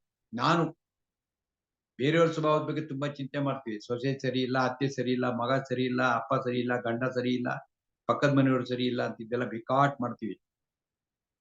ನಾವು ರಿಪೇರಿನೂ ಮಾಡಕ್ಕಾಗಲ್ಲ ಅವ್ರನ್ನ. ಅದ್ರ ಬದಲಾಗಿ ನಮ್ಮನ್ನ ನಾವು ರಿಪೇರಿ ಮಾಡ್ತೀವಿ. ಅದಕ್ಕೆ ಏನ್ ಮಾಡಬೇಕು, ದಿನದಲ್ಲಿ ಒಂದು 10 ನಿಮಿಷ ಕೂತ್ಕೊಂಡು ನಾನು ಇವತ್ತು ಏನ್ ಮಾತಾಡಿದೆ, ಸರಿಯಾಗಿ ಮಾತಾಡ್ನ, ಸರಿಯಾಗಿ ನಡ್ಕೊಂಡ ಅಂತ ಆಲೋಚನೆ ಮಾಡಬೇಕು. ಇದಕ್ಕೆ ಸ್ವಾಧ್ಯಾಯ ಅಂತಂದ್ರೆ. ಆಮೇಲೆ ತಪಃ. ತಪ ಅಂದ್ರೆ ತಪಸ್ಸನ್ನು ಮಾಡೋದು ಅಂತಂದ್ರೆ ಏನು, ಪರಿಶ್ರಮ, ಸಾಧನೆ ಮಾಡ್ತಕ್ಕಂಥ. ಜ್ಞಾನಾರ್ಜನೆಗೆ ಸಾಧನೆ ಮಾಡ್ತೀವಿ, ಹಾಗೆ ಧನಾರ್ಜನೆಗೂ ತಪಸ್ ಮಾಡ್ತೀವಿ. ಹೀಗೆ ತಪಸ್ ಮಾಡ್ತಕ್ಕಂತಂದ್ರೆ ಪರಿಶ್ರಮ ಆಗತಕ್ಕಂಥ ಸ್ವಭಾವ ಬೆಳೆಸ್ಕೋಬೇಕು. ಆರ್ಜವಂ. ಆರ್ಜವಂ ಅಂತಂದ್ರೆ ಇದು, ಈ ಶಬ್ದ ಸ್ವಲ್ಪ ಇದೆಲ್ಲ ನಮ್ಮ ಭಾಷೆಯಲ್ಲಿ ಇರುವುದಿಲ್ಲ ಕನ್ನಡದಲ್ಲಿ. ಆರ್ಜವ ಅಂತಂದ್ರೆ ಪ್ರಾಮಾಣಿಕವಾಗಿರಬೇಕು. ಪ್ರಾಮಾಣಿಕವಾಗಿರ್ಬೇಕು. ಯಾರಿಗೆ, ನಮಗೆ ನಾವು ಪ್ರಾಮಾಣಿಕವಾಗಿರ್ಬೇಕು. ಒಳಗೊಂದು ಹೊರಗೊಂದು ಇರಬಾರ್ದು. ಪ್ರಾಮಾಣಿಕವಾಗಿ ಬದುಕಬೇಕು. ಗೊತ್ತಾಯ್ತಲ್ವಾ. ಇದಕ್ಕೆ ಆರ್ಜವ. ಇದಿಷ್ಟು ನಿನ್ನೆ ಅರ್ಥ ಹೇಳಿದ್ದೀನಿ, ಅದರಿಂದ ಅಷ್ಟಕ್ಕೆ ಮುಗಿಸ್ತೀವಿ. ಅದನ್ನ 2ನೇ ಶ್ಲೋಕ ಇವತ್ತು. ಅಹಿಂಸಾ ಸತ್ಯಮ ಕ್ರೋಧ ತ್ಯಾಗ ಶಾಂತಿರಪೈಶುನಂ ದಯಾಭೂತೇಶ್ವಲೋಲುಪ್ತ್ವಂ ಮಾರ್ದವಂ ಹ್ರೀರಚಾಪಲಂ. ಹೀಗೆ ಶ್ಲೋಕ ಓದ್ಬೇಕು, ನಿಧಾನವಾಗಿ ಓದ್ಬೇಕು. ವಿಶ್ವನಾಥ್ ಅವರು ರೆಕಾರ್ಡ್ ಕಳಿಸ್ತಿರ್ತಾರೆ, ಅದನ್ನ ಕೇಳ್ಕೊಂಡು ಬ್ರಹ್ಮಾನಂದ ಅವ್ರಿಗೆ ಬರುತ್ತೆ. ಪ್ರತಿನಿತ್ಯ 1-2-3 ಶ್ಲೋಕ ಹಾಕಿರ್ತಾರೆ, ಅದನ್ನು ಕೇಳಿ ಯೂಟ್ಯೂಬ್ ನಲ್ಲಿ ಕೇಳಿ ನಾವು ಕಲ್ತ್ಕೋಬೇಕು. ಉಚ್ಚಾರಣೆನೂ ಕಲ್ತ್ಕೋಬೇಕು. ಉಚ್ಚಾರಣೆ ಮಾಡಕ ಬಂದ್ರೆ ಅಲ್ಪ ಪ್ರಾಣ ಮಹಾಪ್ರಾಣ ಅಂತ ಇರುತ್ತೆ. ಇವಾಗ ಕರ್ನಾಟಕ ಅಂತಿದೆ, ಕ ಅನ್ನೋದು ಸಣ್ಣಕ್ಷರ, ಅದಕ್ಕೆ ಕ ಅಂತ ಹೇಳ್ಬೇಕು. ಕರ್ನಾಟಕ ಅಂತ ಅನ್ಬಾರ್ದು, ಅದು ಕ ಅಂದ್ರೆ ಮಹಾಪ್ರಾಣ, ಅದ ಕಡೆ ಗಮನ ಕೊಡ್ಬೇಕು. ಹ್ರಸ್ವ ಮತ್ತು ದೀರ್ಘ ಎರಡು ಆ ಅಂತ ಹೇಳಿದ್ರೆ ಅದು ದೀರ್ಘ, ಅ ಅಂತಂದ್ರೆ ಹ್ರಸ್ವ, ಅದ್ರ ಕಡೆ ಗಮನ ಕೊಡ್ಬೇಕು. ಒತ್ತಕ್ಷರ ಗಮನ ಕೊಡಬೇಕು. ಹೀಗೆ ಉಚ್ಚಾರಣೆ ಚೆನ್ನಾಗಿ ಕಲ್ತ್ಕೊಳ್ಳೋಣ, ಶ್ಲೋಕನೂ ಕಲ್ತ್ಕೊಳ್ಳೋಣ. ಈಗ ಪದ ವಿಭಾಗ. ಅಹಿಂಸಾ, ಇದ್ರಲ್ಲಿ ವಿಭಜನೆ ಇಲ್ಲ. ಹಿಂಸೆ ಅಹಿಂಸೆ ನಮ್ಗೆ ಗೊತ್ತಿದೆ. ಹಿಂಸೆಯನ್ನ ಮಾಡಬಾರ್ದು ಅಂತ ಅಹಿಂಸೆ ಅಂತ. ಹಿಂಸೆಯನ್ನು ನಾವ್ಯಾಕ್ರಿ ಮಾಡೋಣ, ನಾವೇನು ಮಾಡಿ ಯಾರಿಗೂ ಹಿಂಸೆ ಮಾಡೋದು ಹಂಗಲ್ಲ ರೀ. ಫಿಸಿಕಲ್ ಹಿಂಸೆ ಅಲ್ಲ, ಮಾನಸಿಕ ಹಿಂಸೆ ನಮ್ಮಿಂದ ಯಾರಿಗೂ ಆಗ್ಬಾರ್ದು. ನಮ್ಮ ಸ್ವಭಾವದಲ್ಲಿ ಕೆಲವು ದುರ್ಬಲತೆಗಳು ಇರುತ್ತೆ, ಪಟ್ಟನ್ ಮಾತಾಡೋದು, ಪಾಪ ಬೇರೆಯವ್ರ ಮನಸ್ಸು ದುಃಖ ಆಗತ್ತೆ. ಅದಕ್ಕೋಸ್ಕರವೇ ನಿಧಾನವಾಗಿ ಸಾಧನೆ ಮಾಡ್ತಾ ಮಾಡ್ತಾ ಅಹಿಂಸಾ ಗುಣವನ್ನು ಬೆಳೆಸ್ಬೇಕು. ನಮ್ಮ ಸ್ವಭಾವದಿಂದ, ನಮ್ಮ ವರ್ತನೆಯಿಂದ ಯಾರಿಗೂ ಮನಸ್ಸನ್ನು ನೋವು ಮಾಡಬಾರ್ದು. ಅದು ಅಹಿಂಸಾ ಗುಣ. ಇದು ಒಬ್ಬ ಭಗವದ್ ಭಕ್ತರಿಗೆ ಅತ್ಯಂತ ಅವಶ್ಯಕವಾದಂತಹ ಗುಣ. ನಮ್ಮನ್ನು ಕಂಟ್ರೋಲ್ ಮಾಡ್ಕೋಬೇಕು. ಆ ನಾಲ್ಗೆ ಇದೆಯಲ್ಲ, ಅದು ರಪರಪ ಮಾತಾಡ್ಬಿಡುತ್ತೆ, ಹಂಗ್ ಮಾತಾಡಬಾರ್ದು. ಸ್ವಲ್ಪ ಕಂಟ್ರೋಲ್ ಮಾಡ್ಕೋಬೇಕು. ಅದಕ್ಕೆ ಅಹಿಂಸಾ ಅಂತಂತ. ಯಾರಿಗೂ ನೋವು ಉಂಟು ಮಾಡಬಾರ್ದು. ಇದು ದೊಡ್ಡ ಗುಣ ಆಯ್ತು, ದೈವಿ ಗುಣ ಆಯ್ತು. ಆಮೇಲೆ ಸತ್ಯಂ ನೋಡಿ, ಸತ್ಯಮ ಕ್ರೋಧ ತ್ಯಾಗ ಅಂತ ಒಂದೇ ಶಬ್ದ ಅರ್ಥ. ಅದನ್ನ ಬಿಡಿಸ್ಬೇಕು. ಸತ್ಯಂ ಅಕ್ರೋಧ, ತ್ಯಾಗ ಅಂತ 3 ಶಬ್ದ. ಸತ್ಯಂ ಅಂದ್ರೆ ಸತ್ಯವಂತರಾಗಿರೋದು. ಸತ್ಯವಂತರಾಗಿರೋದು ಅಂದ್ರೆ ಏನು? ಸಾಮಾನ್ಯವಾಗಿ ಜನ ತಿಳ್ಕೊಂಡಿದ್ದಾರೆ ಸತ್ಯ ಅಂದ್ರೆ ನಿಜ. ನಿಜ ಅಂದ್ರೆ ಅಲ್ಲ, ನಿಜ ಅನ್ನೋದು ಸತ್ಯ, ಅದೇ ಸತ್ಯವಲ್ಲ. ಹಂಗದೇನು ಅಂತಂದ್ರೆ ಧರ್ಮಕ್ಕೆ ಅನುಕೂಲವಾಗಿ ಮಾತಾಡಬೇಕು. ಹಂಗಂದ್ರೆ ಇನ್ನು ಸ್ವಲ್ಪ ಸ್ಪಷ್ಟವಾಗಿ ಅರ್ಥ ಆಗ್ಬೇಕು ಅಂತಂದ್ರೆ, ಯಾರೋ ಒಬ್ಬ ಕೆಲವು ರೌಡಿಗಳು ಒಂದು ಹೆಣ್ಮಗಳನ್ನ ಅಟ್ಟಿಸ್ಕೊಂಡ್ ಬರ್ತಿದ್ದಾರೆ. ಪಾಪ ಅವ್ನು ನೋಡ್ಕೊಂಡು ಬಂದು ಅಲ್ಲೊಂದು ಋಷಿಗಳ ಆಶ್ರಮ ಆಯ್ತು. ಋಷಿಗಳ ಹತ್ರ ಹೇಳ್ಕೊಂಡ್ಲು, ನೋಡಿ ಅವ್ರು ನಮ್ಮ ರೌಡಿಗಳು ಅಟ್ಟಿಸ್ಕೊಂಡು ದಯವಿಟ್ಟು ಕಾಪಾಡಿ. ತಕ್ಷಣ ಋಷಿ ಏನ್ ಮಾಡ್ತಾರೆ, ನನ್ನ ಆಶ್ರಮದ ಹೊರಗಡೆ ಹೋಗು ಅಂತ ಹೇಳ್ತಾರೆ. ಎಲ್ಲರೂ ಬರ್ತಾರೆ. ಒಂದು ಋಷಿಗಳಿಗೆ ನಮಸ್ಕಾರ ಮಾಡಿ ಬಹಳ ಭಕ್ತಿಯಿಂದ ಇರುತ್ತಾರೆ, ನಾಟಕ ಆಡಿ. ಆಮೇಲೆ ಇಲ್ಲೊಂದು ಹುಡುಗಿ ಬಂದು ನೋಡೋದು ಯಾಕೆ ಹಾಕೊಳ್ಳೋದು ನಿಮ್ಗೆ ಗೊತ್ತಾಯ್ತಾ? ಆಗ ಋಷಿ ಏನ್ ಹೇಳ್ಬೇಕು? ನಿಜ ಹೇಳ್ಬಿಡೋದಾ? ನಿಜ ಹೇಳ್ಬಿಡ್ತು ಅಂತ ಏನಾಗುತ್ತೆ, ಆ ಹುಡುಗಿ ಲೈಫ್ ಹಾಳಾಗತ್ತೆ. ನಿಜ ಹೇಳ್ಬಾರ್ದು. ಆಗ ಋಷಿಗಳು ಹೇಳಿದ್ರು, ಈ ಪಕ್ಕದ ರಸ್ತೆಯಲ್ಲಿ ಸೀದಾ ಅವ್ರು ಯಾರನ್ನ ಕೇಳಬೇಡ, ಓಡ್ಕೊಂಡು ಹೋದ್ರು ಅಂತ ಹೇಳಿ ಕಳಿಸ್ಬಿಟ್ಟು ಇವಳು ಕಾಪಾಡ್ತಾರೆ. ಅವ್ರು ಸುಳ್ಳು ಹೇಳಿ ಇವಳನ್ನ ಕಾಪಾಡೋದು. ಸೊ ಸುಳ್ಳಲ್ಲ ಇಲ್ಲಿ, ಅವ್ರು ಸತ್ಯ ಅಂತ, ಇದಕ್ಕೆ ಸತ್ಯ ಅಂತ ಹೇಳ್ತಾರೆ, ಇದಕ್ಕೆ ಸತ್ಯ ಅಂತ ಹೇಳ್ತಾರೆ. ಈ ತರ ಅನೇಕ ಪುರಾಣಗಳ ಕಥೆಗಳು ಬರ್ತಿತ್ತ. ಅಂದ್ರೆ ನಿಜ ಹೇಳ್ಬಿಟ್ರೆ ಇನ್ನೊಂದು ಕಥೆ, ಕೌಶಿಕ ಅಂತ ಬಿದ್ದ ಒಬ್ಬ ಋಷಿ. ಒಂದ್ಸತಿಗೆ ಒಂದಿಷ್ಟು ಜನ ಬಂದ್ರು, ದುಷ್ಟರು ಶತ್ರು ಒಟ್ಟಿಸ್ಕೊಂಡ್ಬಿಡ್ತಾರೆ. ಇವ್ರ ಆಶ್ರಮದಲ್ಲಿ ಅವ್ರಿಗೆ ಅಲ್ಲೋಗಿ ಸೇರ್ಕೊಂಡ್ಬಿಟ್ರು. ಅವ್ರು ಬಂದು ಕೇಳಿ ನಮಸ್ಕಾರ ಮಾಡಿದ್ರು. ಋಷಿಗಳೇ, ನೀವು ಸತ್ಯವಂತರು, ದಯವಿಟ್ಟು ಹೇಳಿ ಅವರೆಲ್ಲ ಎಲ್ಲೋದ್ರು? ಇವ್ರಿಗೆ ಪ್ರಶ್ನೆ ಬಂತು, ನಾನು ಸತ್ಯ ಹೇಳ ಅಂದ್ರೆ ನಿಜ ಹೇಳ ಸುಳ್ಳು ಹೇಳ ಅಂತ. ಅವ್ರೇನ್ ಮಾಡ್ಬಿಟ್ರು, ಇಲ್ಲ ಸುಳ್ಳು ಹೇಳ್ಬಾರ್ದು, ಪಾಪ ಬರುತ್ತೆ ಅಂತ ಹೇಳಿ ಎದುರುಗಡೆ ಎಲ್ಲ ಅಲ್ಲಿದ್ದಾರೆ ಅಂತ ಹೇಳಿದ್ರು. ಆ ಶತ್ರುಗಳು ಏನ್ ಮಾಡಿದ್ರು, ಬಂದ್ ಪಾಪ ಎಲ್ಲ ಅಮಾಯಕ ಜನ ಸಾಯಿಸ್ಬಿಟ್ಟು ಹೋದ್ರು. ಸೊ ಆ ಕೌಶಿಕನ್ಗೆ ಇದ್ರ ಪಾಪ ಹತ್ಕೊಂತು. ಪಾಪ ಬಂತು ಅವ್ನಿಗೆ. ನಿಜ ಹೇಳಿ ಪಾಪ ಕಳಿಸ್ಕೊಂಡು, ಸುಳ್ಳು ಹೇಳಿ ಪುಣ್ಯ ಕಟ್ಕೊಳ್ತಾನೆ. ಅದ್ರಿಂದ ನಿಜ ಅಲ್ಲ ಸತ್ಯ ಅಂತಾರೆ. ಈ ತರ ಧರ್ಮಕ್ಕೆ ಅನುಕೂಲವಾಗಿ ಧರ್ಮನ ಕಾಪಾಡ್ಬೇಕು ಅಂದ್ರೆ ಸುಳ್ಳು ಹೇಳಿದ್ರು ಪರವಾಗಿಲ್ಲ, ಅದೇ ಸತ್ಯ ಅನ್ಸ್ಕೊಳುತ್ತೆ. ನೋಡಿ ಎಷ್ಟು ಅರ್ಥ ಇದೆ ಸತ್ಯ ಅನ್ನೋದು. ಸತ್ಯಂ 2 ಕೇಳೋ ಶಬ್ದ. ಆಮೇಲೆ ಇದು ದೈವಿ ಗುಣ. ಅಕ್ರೋಧ, ಕೋಪಿಸ್ಕೊಳ್ತಕ್ಕಂಥದ್ದು, ಸರಸರ ಅಂತ ಕೋಪಿಸ್ಕೊಂಡ್ಬಿಡೋದು. ಬಹಳ ಬೇಗ ರಿಯಾಕ್ಟ್ ಆಗುತ್ತೆ ಮೈಂಡ್. ಆ ರೀತಿ ಆಗ್ಬಾರ್ದು, ತಡ್ಕೋಬೇಕು ಸ್ವಲ್ಪ. ಯಾಕೆ ಎಲ್ಲಾರ ಮಾತುಗೂ ನಮ್ಗೆ ಗೊತ್ತ, ನಮ್ಗೆ ಅಸಹನೆ ಆಗುತ್ತಲ್ವಾ, ಅವ್ರ ಮಾತು ನಮ್ಗೆ ಇಷ್ಟವಾಗಲ್ಲ. ಸರ್ರ ಅಂತ ಪಟ್ ಅಂತ ಹೇಳ್ಬಿಟ್ರೆ ಹಂಗ್ ಮಾಡಬಾರ್ದು, ಸ್ವಲ್ಪ ಸಹಿಸ್ಕೋಬೇಕು. ಅದಕ್ಕೆ ಅಕ್ರೋಧ ಅಂತ. ಕ್ರೋಧ ಅಂದ್ರೆ ಕೋಪ, ಅಕ್ರೋಧ. ಆಮೇಲೆ ತ್ಯಾಗ, ತ್ಯಾಗನೂ ಬಂತು, ದಾನ ಬಂತು, ಎಲ್ಲ ಬೇರೆ ಬೇರೆ. ತ್ಯಾಗ ಅಂತಂದ್ರೆ ಏನರ್ಥ ಅಂದ್ರೆ ನಮ್ಮಲ್ಲಿ ಇರ್ತಕ್ಕಂಥ ಕೆಲವು ದುರ್ಬಲತೆಗಳನ್ನು ಬಿಡ್ತಕ್ಕಂಥ, ಅದಕ್ಕೆ ತ್ಯಾಗ ಅಂತ. ಈಗ ಬೆಳಿಗ್ಗೆ ನಾವು 5 ಗಂಟೆಗೆ ಹೇಳ್ಬೇಕು ಅಂತ ಸಂಕಲ್ಪ ಮಾಡ್ತೀವಿ, ಅವಾಗ ನಿದ್ದೆಯನ್ನು ತ್ಯಾಗ ಮಾಡೋಕ್ಕಾಗ, ನಿದ್ದೆ ಬಿಡೋಕ್ಕಾಗ್ಬಾರ್ದು. ಅಥವಾ ಏಕಾದಶಿ ದಿವಸ ನಾವು ಉಪವಾಸ ಇರ್ತೀವಿ ಅಂತ ಸಂಕಲ್ಪ ಮಾಡ್ತೀವಿ, ಆವಾಗ ಏನ್ ಮಾಡಬೇಕು, ನಮ್ಮ ಚಪಲತನ ತಿನ್ಬೇಕು ಅಂತಕ್ಕಂಥ ಅದನ್ನ ಬಿಡ್ಬೇಕಾಗ್ತದೆ. ಅದಕ್ಕೆ ತ್ಯಾಗ ಅಂತ. ಹೀಗೆ ತ್ಯಾಗ ಅಂತಂದ್ರೆ ಒಂದು ಮಹಾನ್ ಸಂಗತಿಯನ್ನು ಹೊಂದಬೇಕಾಗ್ತದೆ, ಒಂದು ಸಣ್ಣ ಪುಟ್ಟ ತ್ಯಾಗಗಳು ಮಾಡೋಕ್ಕಾಗುತ್ತೆ. ತುಂಬಾ ದೊಡ್ಡ ತ್ಯಾಗಗಳು ಇದೆ. ಒಟ್ಟೊಳಗೆ ತ್ಯಾಗ ಅಂತಕ್ಕಂಥದ್ದು ಒಂದು ಗುಣ, ಅದನ್ನ ಬೆಳೆಸ್ಕೋಬೇಕಾದ್ರೆ ಈ ಬೇರೆಯವ್ರಿಗೋಸ್ಕರವೇ ನಮ್ಮ ಸುಖವನ್ನ ಬಿಡತಕ್ಕಂಥದ್ದಕ್ಕೆ ತ್ಯಾಗ ಅಂತಾರೆ. ಅಲ್ಲಿಗೇನಾಯ್ತು, ಸತ್ಯಂ, ಅಕ್ರೋಧ, ತ್ಯಾಗ, 3 ಗುಣ ಐತಿ. ಪ್ಲಸ್ ಅಹಿಂಸಾ, ಅದೊಂದು 4 ಗುಣ. ಶಾಂತಿ ಅಪೈಶುನಂ, ಶಾಂತಿ ಪ್ಲಸ್ ಅಪೈಶುನಂ ಅಂತಿದ್ರೆ ಅಲ್ಲೊಂದು ರಕಾರ ಬರುತ್ತೆ, ಶಾಂತಿ ರಪೈಶುನಂ ಅಂತ ಆಗುತ್ತೆ. ಶಾಂತಿ ಅಂತಂದ್ರೆ ಏನು? ಮನಸ್ಸು ನೆಮ್ಮದಿಯಾಗಿರ್ಬೇಕು, ಅದಕ್ಕೆ ಶಾಂತಿ ಅಂತ. ಕೂತ್ಕೊಂಡ್ವಿ, ಯಾವ ಯೋಚನೆಯೂ ಇಲ್ಲ ತಲೆನಲ್ಲಿ, ನಿರ್ವಿಕಾರ, ನಿರ್ಯೋಚನೆ, ಅದಕ್ಕೆ ಶಾಂತಿ ಅಂತ. ಸಾಮಾನ್ಯವಾಗಿ ಇದಕ್ಕೆ ಆಪೋಸಿಟ್ ಆಗುತ್ತೆ. ಕೂತ್ಕೊಂಡ್ರೆ ಸಾಕು, ದುತ್ ಅಂತ 108 ಯೋಚನೆ ಬರುತ್ತೆ. ಗಂಡನ ಬಗ್ಗೆಯೋ, ಹೆಂಡತಿ ಬಗ್ಗೆಯೋ, ಮಕ್ಕಳ ಬಗ್ಗೆಯೋ, ಅಪ್ಪನ ಬಗ್ಗೆಯೋ, ಪಕ್ಕದ ಮನೆ, ಒಟ್ಟೊಳಗೆ ತಲೆ ಕೆಟ್ಟೋಗ್ಬಿಡುತ್ತೆ. ಹಂಗಾಗ್ಬಾರ್ದು, ಶಾಂತವಾಗಿರ್ಬೇಕು. ಆ ರೀತಿ ಅಭ್ಯಾಸ ಮಾಡ್ಕೊಂಡ್ರೆ ಅದು ದೈವಿ ಗುಣ. ಆಮೇಲೆ ಅಪೈಶುನಂ, ಅಪೈಶುನ ಅಂತಂದ್ರೆ ಬೇರೆಯವ್ರ ಬಗ್ಗೆ ಮಾತಾಡ್ಕೊಳ್ತಕ್ಕಂಥ ಸ್ವಭಾವ, ಅದೇ ಚಾಡಿ ಹೇಳೋದು ಅಂತ ಇಟ್ಕೊಂಡು. ಅವ್ರು ಬಂದ್ರು, ಯಾರೋ ಬಂದ್ರು, ಕೂತ್ಕೊಂಡಿದ್ರು, ಹೊರಡ್ತಾ ಇದ್ದಂಗೆ ಅವ್ರ ಮೇಲೆ ಟೀಕೆ ಟಿಪ್ಪಣಿ ಶುರು. ಹಂಗ್ ಮಾಡಬಾರ್ದು. ಯಾರ ಬಗ್ಗೆನೂ ಯಾಕೆ ನಾವು ಮಾತಾಡ್ಕೊಳ್ಬೇಕು? ಅವಶ್ಯಕತೆ ಇದೆ ಮಾತಾಡೋಣ, ಅವಶ್ಯಕತೆ ಇಲ್ದಿದ್ರೆ ಯಾಕೆ ಮಾತಾಡ್ಕೊಳ್ಳಿ? ಒಳ್ಳೇದಿದ್ರೆ ಮಾತಾಡ್ಕೊಳ್ಳಿ. ಅವ್ರ ವೀಕ್ನೆಸಸ್ ನ ಮಾತಾಡ್ಕೋಬಾರ್ದು. ಮತ್ತ ಅದ್ರ ಬೇರೆಯವ್ರಿಗೆ ಹೇಳುವಂಥದ್ದು ಅದು ಮಾಡಬಾರ್ದು. ಬೇರೆಯವರ ದುರ್ಬಲತೆನ ಇನ್ನೊಬ್ರಿಗೆ ಹೇಳುವಂಥದ್ದು. ಸೊ ಇವ್ರಿಗೆ ಅವ್ರ ಬಗ್ಗೆ ದ್ವೇಷ ವರ್ತನೆ ಮಾಡ್ತಕ್ಕಂಥದ್ದು ಎಲ್ಲ ದುರ್ಗುಣ. ಅದಕ್ಕೆ ಪೈಶುನ ಅಂತಂತಾರೆ. ಇಲ್ಲಿ ಅಪೈಶುನ, ಅದು ಇರಬಾರ್ದು ಅನ್ನಕ್ಕೆ ಅಪೈಶುನ ಅಂತ. ಶಾಂತಿ ಅಪೈಶುನಂ. ಅಲ್ಲಿಗೆ ಮೊದಲನೇ ಫುಲ್ ಏನಾಯ್ತು? ಅಹಿಂಸಾ, ಸತ್ಯಂ, ಅಕ್ರೋಧ, ತ್ಯಾಗ, ಶಾಂತಿ, ಅಪೈಶುನ. ದಯಾ ಭೂತೇಶು. ಭೂತ ಅಂತಂದ್ರೆ ಪಿಶಾಚಿ ಭೂತ ಅಲ್ಲ. ಭೂತ ಅಂತಂದ್ರೆ ಜೀವರಾಶಿಗಳು. ಎಲ್ಲ ಜೀವರಾಶಿಗಳಿಗೆ ನಾವು ದಯೆ ತೋರಿಸ್ಬೇಕು, ಅನುಕಂಪ ಇರಬೇಕು. ಪಶು ಪಕ್ಷಿ ಕ್ರಿಮಿಕೀಟಗಳು ಕೂಡ ಅಯ್ಯೋ ಪಾಪ ಅನ್ನೋದು ಕಲಿಬೇಕು. ದಯಾ ಗುಣ ಇರಬೇಕು. ಅದಕ್ಕೆ ದಯೆ ಅದು ದೊಡ್ಡ ಗುಣ. ದಯಾ ಭೂತೇಶು, ಜೀವರಾಶಿಗಳಲ್ಲಿ ದಯೆ. ಆಮೇಲೆ ಅಲೋಲುಪ್ತ್ವಂ. ಲೋಲುಪತನ ಅಂತಂದ್ರೆ ಅತಿಯಾದಂತ ಆಸೆ, ಸುಖ ಪಡ್ಬೇಕು ಅತಿಯಾದಂತ ಸುಖಕ್ಕೆ ಬಯಸ್ತಕ್ಕಂಥದಕ್ಕೆ ಲೋಲುಪತನ ಅಂತ. ಅದಿರಬಾರ್ದು. ಅದಕ್ಕೆ ಅಲೋಲುಪ್ತ್ವಂ. ಸಂಸ್ಕೃತದಲ್ಲಿ ಎಲ್ಲೆಲ್ಲಿ ಆ ಬರುತ್ತೋ ನಿಷಿದ್ಧಾರ್ಥ ಬರ್ತವ. ಅಲೋಲುಪ್ತ್ವಂ. ಆಮೇಲೆ ಮಾರ್ಧವಂ, ಇದು ತುಂಬಾ ಇಂಪಾರ್ಟೆಂಟ್ ನೋಡಿ. ಮಾರ್ಧವಂ, ಮಾರ್ಧವತೆ ಅಂತಂದ್ರೆ ಮಧುರವಾಗಿ ಮಾತಾಡೋದು ಕಲಿಯುವುದು. ಮಾರ್ಧವಂ ಅಂತ ಮಧುರವಾಗಿ ಮಾತಾಡೋದು ಅಂದ್ರೆ ಏನಂತ? ಕೆಲವು ಸ್ವಭಾವದಲ್ಲೇ ಕಠೋರ ಮಾತಾಡಿರ್ತಾರೆ. ಏಯ್ ಪಾರ ಇಲ್ಲಿ, ಅದು ಕಠೋರತೆ. ಬರ್ತೀನಪ್ಪ, ಏನಪ್ಪ ಸಮಾಚಾರ, ಇದು ಮಾರ್ಧವ. ಅದರಿಂದ ಮೃದುತ್ವ ಇರಬೇಕು ಮಾತುಕತೆ. ಏನಿಲ್ಲ, ಅಭ್ಯಾಸ ಮಾಡ್ಕೊಂಡು ಆಗುತ್ತೆ.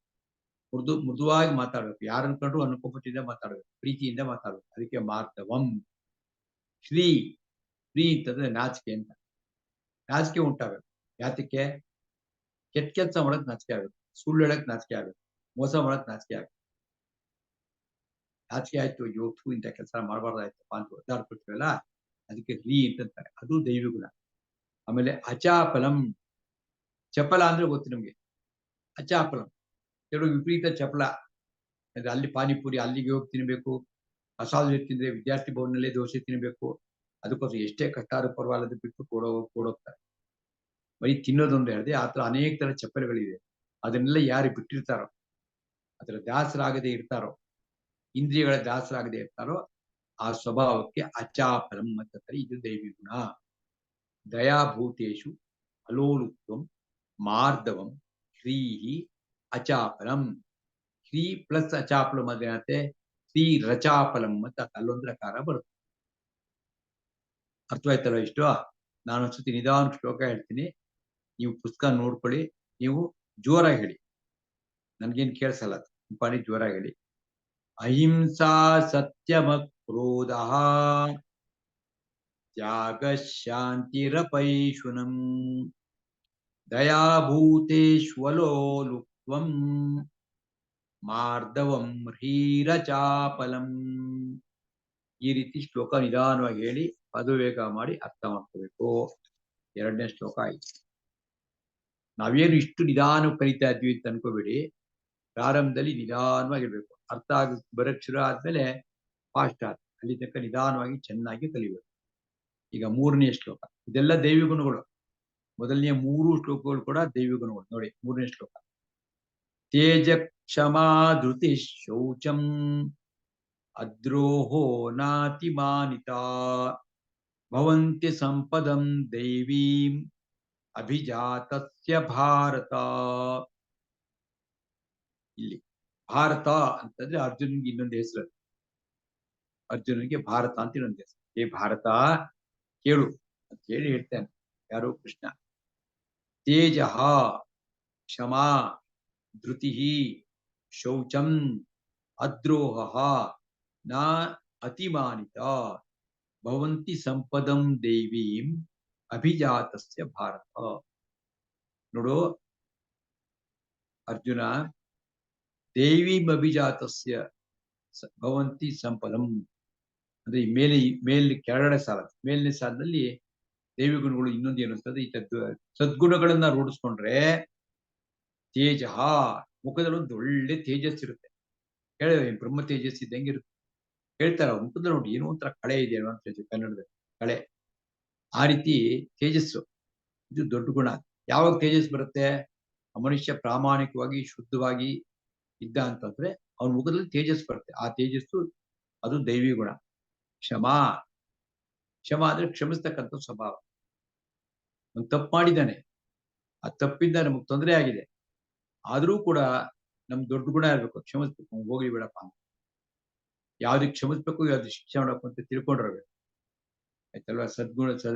ಸಜ್ಜನರಿಗೆ ಕ್ಷಮಿಸ್ಲೇಬೇಕಾಗುತ್ತೆ. ಬಿಕಾಸ್ ಆ ಗುಣ ಡೆವಲಪ್ ಮಾಡ್ಕೋಬೇಕು. ಯಾರ್ದೋ ಒಂದು ತಪ್ಪು ನೋಡ್ಕೊಂಡು ಆಡಿ ಆಡಿ ಮತ್ತೆ ಅವ್ರ ಮನಸ್ಸು ನೋಯಿಸುವಂಥದ್ದಲ್ಲ. ಅದಕ್ಕೆ ಕ್ಷಮಾಗುಣ. ಧೃತಿ.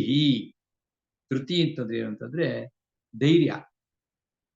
ಏನ್ ಧೈರ್ಯ ಅಂತಂದ್ರೆ ನಾವೇ ಸಂಕಲ್ಪ ಮಾಡಿದ್ರನ್ನ ನಾವು ಮುರಿಬಾರ್ದು. ಧೈರ್ಯ ಇಲ್ಲ, ಇದು ನಾನು ಮಾಡೇ ಮಾಡ್ತೀನಿ, ಕಲ್ತ್ಕೋತೀನಿ. ಆ ರೀತಿ ಎಲ್ಲ ಸ್ವಭಾವಗಳಿದೆ. ಅದಕ್ಕೆ ಧೃತಿ ಅಂತ. ಧೃತಿ. ಶೌಚಂ. ಶೌಚ ಅಂತಂದ್ರೆ ಸ್ವಚ್ಛ, ಶುದ್ಧವಾಗಿರ್ತಕ್ಕಂಥ. ಪರೀಕ್ಷೆ ಶುದ್ಧವಾಗಿರ್ಬೇಕು. ಇದು ಬಹಳ ಅವಶ್ಯಕತೆ ಇದೆ. ಶುದ್ಧವಾಗಿರೋದ್ರೆ ಏನು ಅಂತಂದ್ರೆ ಅದು 2 ತರ ಶುದ್ಧಿ. ಒಂದು ಬಹಿರಂಗ ಶುದ್ಧಿ, ಇನ್ನೊಂದು ಅಂತರಂಗ ಶುದ್ಧಿ. ಬಹಿರಂಗ ಶುದ್ಧಿ ಅಂತಂದ್ರೆ ಏನು? ಪ್ರತಿನಿತ್ಯ ಚೆನ್ನಾಗಿ ಸ್ನಾನ ಮಾಡಬೇಕು, ಕೈಕಾಲು ತಕೊಳ್ಬೇಕು. ಕೊರೋನೆಯಿಂದ ಬಂದಾಗ ಮನೆ ಕೈಕಾಲು ತಕೊಂಡೇ ಬರ್ಬೇಕು, ಸೀದಾ ಹಂಗೆ ಬಂದ್ಬಿಡೋದಲ್ಲ. ಆಮೇಲೆ ಪ್ರತಿನಿತ್ಯ ಶುದ್ಧವಾಗಿರ್ತಕ್ಕಂಥ ಬಟ್ಟೆ ಹಾಕೊಳ್ಬೇಕು, ನೀಟಾಗಿರ್ಬೇಕು. ನಾವು ಚೆನ್ನಾಗಿ ಕಾಣಿಸ್ಬೇಕು ಜನಕ್ಕೆ, ನೋಡಿದ್ರೆ ಅವ್ರಿಗೆ ಸಂತೋಷ ಆಗ್ಬೇಕು. ಅದಕ್ಕೋಸ್ಕರ ಬಹಿರಂಗ ಶುದ್ಧಿ ಬಹಳ ಇಂಪಾರ್ಟೆಂಟ್. ಕೊಳ್ಕೊಳ್ಕಾಗಿ ಗಲೀಜಾಗಿರಬಾರ್ದು. ಇನ್ನೊಂದು ಅಂತರಂಗ ಶುದ್ಧಿ. ಅಂತರಂಗ ಶುದ್ಧಿ ಮನಸ್ಸಿನ ಶುದ್ಧಿ. ಒಳಗೊಂದು ಹೊರಗೊಂದು ಇಟ್ಕೊಳ್ಬಾರ್ದು, ಮನಸ್ಸು ನಿರ್ಮೂಲವಾಗಿರ್ಬೇಕು. ಸೊ ಎರಡೂ ಶುದ್ಧಿಗೆ ಸೇರ್ಕೊಂಡ್ರೆ ಇಲ್ಲಿ ಶೌಚಂ ಅಂತ. ಅಂತಃಕರಣ ಶುದ್ಧಿ ಇರಬೇಕು, ಅದಕ್ಕೆ ಶೌಚಂ. ಅದ್ರೋಹ. ಅದ್ರೋಹ ಅಂದ್ರೆ ಏನು? ದ್ರೋಹ ಅಂದ್ರೆ ಗೊತ್ತು ನಮ್ಗೆ ಅಲ್ವಾ? ಬೇರೆಯವ್ರಿಗೆ ಕೆಟ್ಟದ್ ಮಾಡೋದು. ಅದು ಮಾಡದೇ ಇರೋದಕ್ಕೆ ಅದ್ರೋಹ ಅಂತಂತ. ಅದು ದೈವಿ ಗುಣ ಅದ್ರೋಹ. ಯಾವುದೇ ಸಂದರ್ಭದಲ್ಲಿ ಎಷ್ಟೇ ಕೋಪ ಇದ್ರು ಕೂಡ, ಎಷ್ಟೇ ದ್ವೇಷ ಇದ್ರು ಕೂಡ ನಾವು ಯಾರಿಗೂ ಕೂಡ ದ್ರೋಹ ಮಾಡಕ್ ಹೋಗ್ಬಾರ್ದು. ಇದು ದೈವಿ ಗುಣ. ಆಮೇಲೆ ಅತಿಮಾನಿತ. ಅತಿಮಾನಿತ ಅಂದ್ರೆ ನಮ್ಮ ಬಗ್ಗೆ ನಾವು ತುಂಬಾ ಮಾನ ಮರ್ಯಾದೆ ಎಕ್ಸ್ಪೆಕ್ಟ್ ಮಾಡೋಣ. ಅಲ್ರಿ ನೀವು ಮನೆಗೆ ಬಂದ್ರಿ ನೋಡಿ, ಅವ್ರು ಕೂತ್ಕೊಂಡು ಲೋಟ ಕಾಫಿ ಕೊಡಕ್ಕೆ ಹೋಗ್ತಿಲ್ಲ ಅವ್ರಿಗೆ ಅಂತೆಲ್ಲ ಮಾತಾಡ್ತಾರೆ. ಹಂಗೆಲ್ಲ ಮಾತಾಡಬಾರ್ದು. ಯಾಕಂದ್ರೆ ಇವ್ರು ತುಂಬಾ ದೊಡ್ಡವರು. ನಾನು ಹೋದೆ ನೋಡ್ರಿ, ಒಂದು ವೇದಿಕೆ ಮೇಲೆ ಒಂದು ಕುರ್ಚಿ ಹಾಕಿದ್ರು ನನಗೆ, ಎಲ್ಲೋ ಮೂಲೆಯಲ್ಲಿ ಕೂರ್ಸಿದ್ರು ನನಗೆ ಅಂತ ಜಗಳ ಆಡಂತ ಪುಣ್ಯಾತ್ಮರು ಇರ್ತಾರೆ. ಸೊ ಇದೆಲ್ಲ ಅಲ್ಲ. ನ ಅತಿಮಾನಿತ. ಯಾವ್ದನ್ನು ಅತಿಯಾಗಿ ಏನನ್ನು ಎಕ್ಸ್ಪೆಕ್ಟ್ ಮಾಡಕ್ ಹೋಗಬಾರ್ದು. ಇದು ದೊಡ್ಡ ಗುಣ, ದೈವಿ ಗುಣ. ನ ಅತಿ ಮಾನಿತ. ಇಂಥ ಗುಣಗಳೆಲ್ಲ ಇಷ್ಟು ಮೊದಲನೇ 2 ಶ್ಲೋಕದಲ್ಲಿ ಹೇಳಿದ್ದು ಪ್ಲಸ್ ಮೇಲ್ಗಡೆ ಹೇಳ್ತಂತ ಈ ಶ್ಲೋಕದ ಈ ಮೊದಲನೇ ಸಾಲು. ಇದೆಲ್ಲ ಏನಪ್ಪಾ ಅಂದ್ರೆ ದೈವೀಂ ಸಂಪದಂ ಭವಂತಿ. ಇದೆಲ್ಲ ದೈವಿ ಗುಣಗಳಾಗತ್ತಪ್ಪ ಅಂತ. ಭವಂತಿ ಅಂದ್ರೆ ಆಗುತ್ತದೆ. ಸಂಪದಂ ಅಂದ್ರೆ ಸಂಪತ್ತು. ಅಭಿಜಾತಸ್ಯ. ಯಾರು ಕೆಲಸದಲ್ಲಿ ಹುಟ್ಟಬೇಕಾಗಿ ಬಂದ್ರೆ ಅನೇಕ ಗುಣಗಳು ಸಹಿತವಾಗಿ ಹುಟ್ಟುತ್ತಾರೆ. ಅಭಿಜಾತಸ್ಯ. ಹುಟ್ಟಬೇಕಾಗಿ ಬಂದ್ರೆ ನಿಂಗಿದೆಯಪ್ಪ ಅರ್ಜುನ. ಅನೇಕರು ಹಂಗೆ ಹುಟ್ಟುತ್ತಾರೆ. ಹುಟ್ಟಬೇಕಾಗಿ ಬಂದ್ರೆ ಮಗುವಾಗಿದ್ದಾಗಲೇ ಅನೇಕ ಸದ್ಗುಣ ಪ್ರಕಟವಾಗುತ್ತೆ. ಆಮೇಲೆ ಬೆಳೆಸ್ಕೊಂಡು ಹೋಗ್ತಾರೆ ಅದನ್ನ. ಅಭಿಜಾತಸ್ಯ ಅಂದ್ರೆ ಹುಟ್ಟಬೇಕಾಗ್ತದೇನೆ, ಹುಟ್ಟಿನಿಂದಲೇ ಅಂತ. ಆಯ್ತಾ? ಈ ಶ್ಲೋಕ ಓದ್ತೀನಿ ನೋಡ್ಕೊಳ್ಳಿ. ತೇಜ ಕ್ಷಮಾ ಧೃತಿ ಶೌಚಂ. ಅಲ್ಲಿ ನಿಲ್ಲಿಸ್ಬೇಕು, 8 ಅಕ್ಷರ ಆಗುತ್ತೆ. ಅದ್ರೋಹೋ ನಾತಿಮಾನಿತ ಭವಂತಿ ಸಂಪದಂ ದೈವೀಂ. ಅಲ್ಲಿ ನಿಲ್ಲಿಸ್ಬೇಕು. ಅಭಿಜಾತಸ್ಯ ಭಾರತ. ಇದಿಷ್ಟು ಕೂಡ 3 ಶ್ಲೋಕಗಳು ಏನೇನು ಗುಣಗಳು ಹೇಳಿದ್ದಾರೆ ಅಂತ ಒಂದು ಪಟ್ಟಿ ಮಾಡ್ಕೊಂಡು ನಾವು ಅದ್ರ ಬಗ್ಗೆ ಚಿಂತನೆಯನ್ನ ಮಾಡಬೇಕು. ಈಗ ಆಶ್ರಯ ಗುಣಗಳು ಯಾವ್ಯಾವುದು ಅಂತ ಹೇಳಕ್ ಶುರು ಮಾಡ್ತಾರೆ. ಅಂದ್ರೆ ದುರ್ಗುಣಗಳು ಯಾವ್ಯಾವುದು, ಯಾವ್ದನ್ನ ನಾವು ಬಿಡಬೇಕು ಅಂತಕ್ಕಂಥ 4ನೇ ಶ್ಲೋಕ. ದಂಭೋ ದರ್ಪೋ ಅಭಿಮಾನಶ್ಚ ಕ್ರೋಧ ಪಾರುಷ್ಯಮೇವ ಚ ಅಜ್ಞಾನಂ ಚಾಭಿಜಾತಸ್ಯ ಪಾರ್ಥ ಸಂಪದಮಾಸುರೀಂ. ದಂಭೋ ಹೇಳ್ಬೇಕಾಗ್ಬಂದ್ರೆ ದಂಭೋ ಅಂತ ಹೇಳ್ಬೇಕು. ಆದ್ರೆ ಅದು ಬಿಡಿಸಿದಾಗ ದಂಭ ಅಂತ ವಿಸರ್ಗ ಬರುತ್ತೆ, 2 ಸೊನ್ನೆ ಬರುತ್ತೆ. ದಂಭ ಅಂತಂದ್ರೆ ಏನಂದ್ರೆ ದಂಭ ಕನ್ನಡದಲ್ಲೂ ಆ ಶಬ್ದ ಇದೆ. ಜಂಬ ಅಂತಾರೆ. ಜಂಬ ಅಂದ್ರೆ ಏನು ಅಂತಂದ್ರೆ ಮತ್ತೇನೋ ಒಂದ್ ಸ್ವಲ್ಪ ಇದೆ ಏನಂದ್ರೆ ದೊಡ್ಡದಾಗಿ ಹೇಳ್ಕೊಡೋಂತ.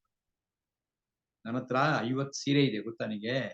2 ಬೀರು ತುಂಬಾ ಇಟ್ಟು ಸಾಕಾಗ್ತಿಲ್ಲ, ಇನ್ನು ಬೀರು ತೆಗೆದುಕೊಂಡು ಕೊಂಡಿದೀನಿ. ಸುಮ್ನೆ ನೀವ್ ಯಾಕೆ ಹೇಳ್ಬೇಕು ಅದನ್ನ? ಪಾಪ ಅವ್ರಿಗೆ ಇಲ್ಲದೆ ಇದ್ದವ್ರ ಇವ್ರು ಹೇಳಕ್ ಹೋಗುವಂಥದ್ದು. ಆಗ ಅವ್ರಿಗೆ ದುಃಖ ಆಗುತ್ತೆ. ಅದೇ ತರ ಇದೆ. ಸುಮ್ಮನೆ ಒಂದು ಎಕ್ಸಾಂಪಲ್ ಇದ್ರು ಅಂತ ಬೇಕಾಟ್ ಮಾಡ್ತೀವಿ, ಕೆಲವು ಗೊತ್ತಿಲ್ಲದೆ ಜಂಬ ಹೊಡ್ಕೊಡಬೇಕು. ನಾನು ಇಂಥವನು ಅಂತವನು. ನೀನ್ ಏನಾರಾಗಿರಪ್ಪ, ಜಂಬ ಕೊಡ್ಕೊಡ್ಬೇಕು ಅವಶ್ಯಕತೆನೇ ಇಲ್ಲ. ದೇವಿ ಗುಣ ಅಲ್ಲದ, ಆಸುರಿ ಗುಣ. ನೋಡಿ ಎಷ್ಟು ಇಂಪಾರ್ಟೆಂಟ್ ಇದೆ ದಂಭ. ಆಮೇಲೆ ದರ್ಪ.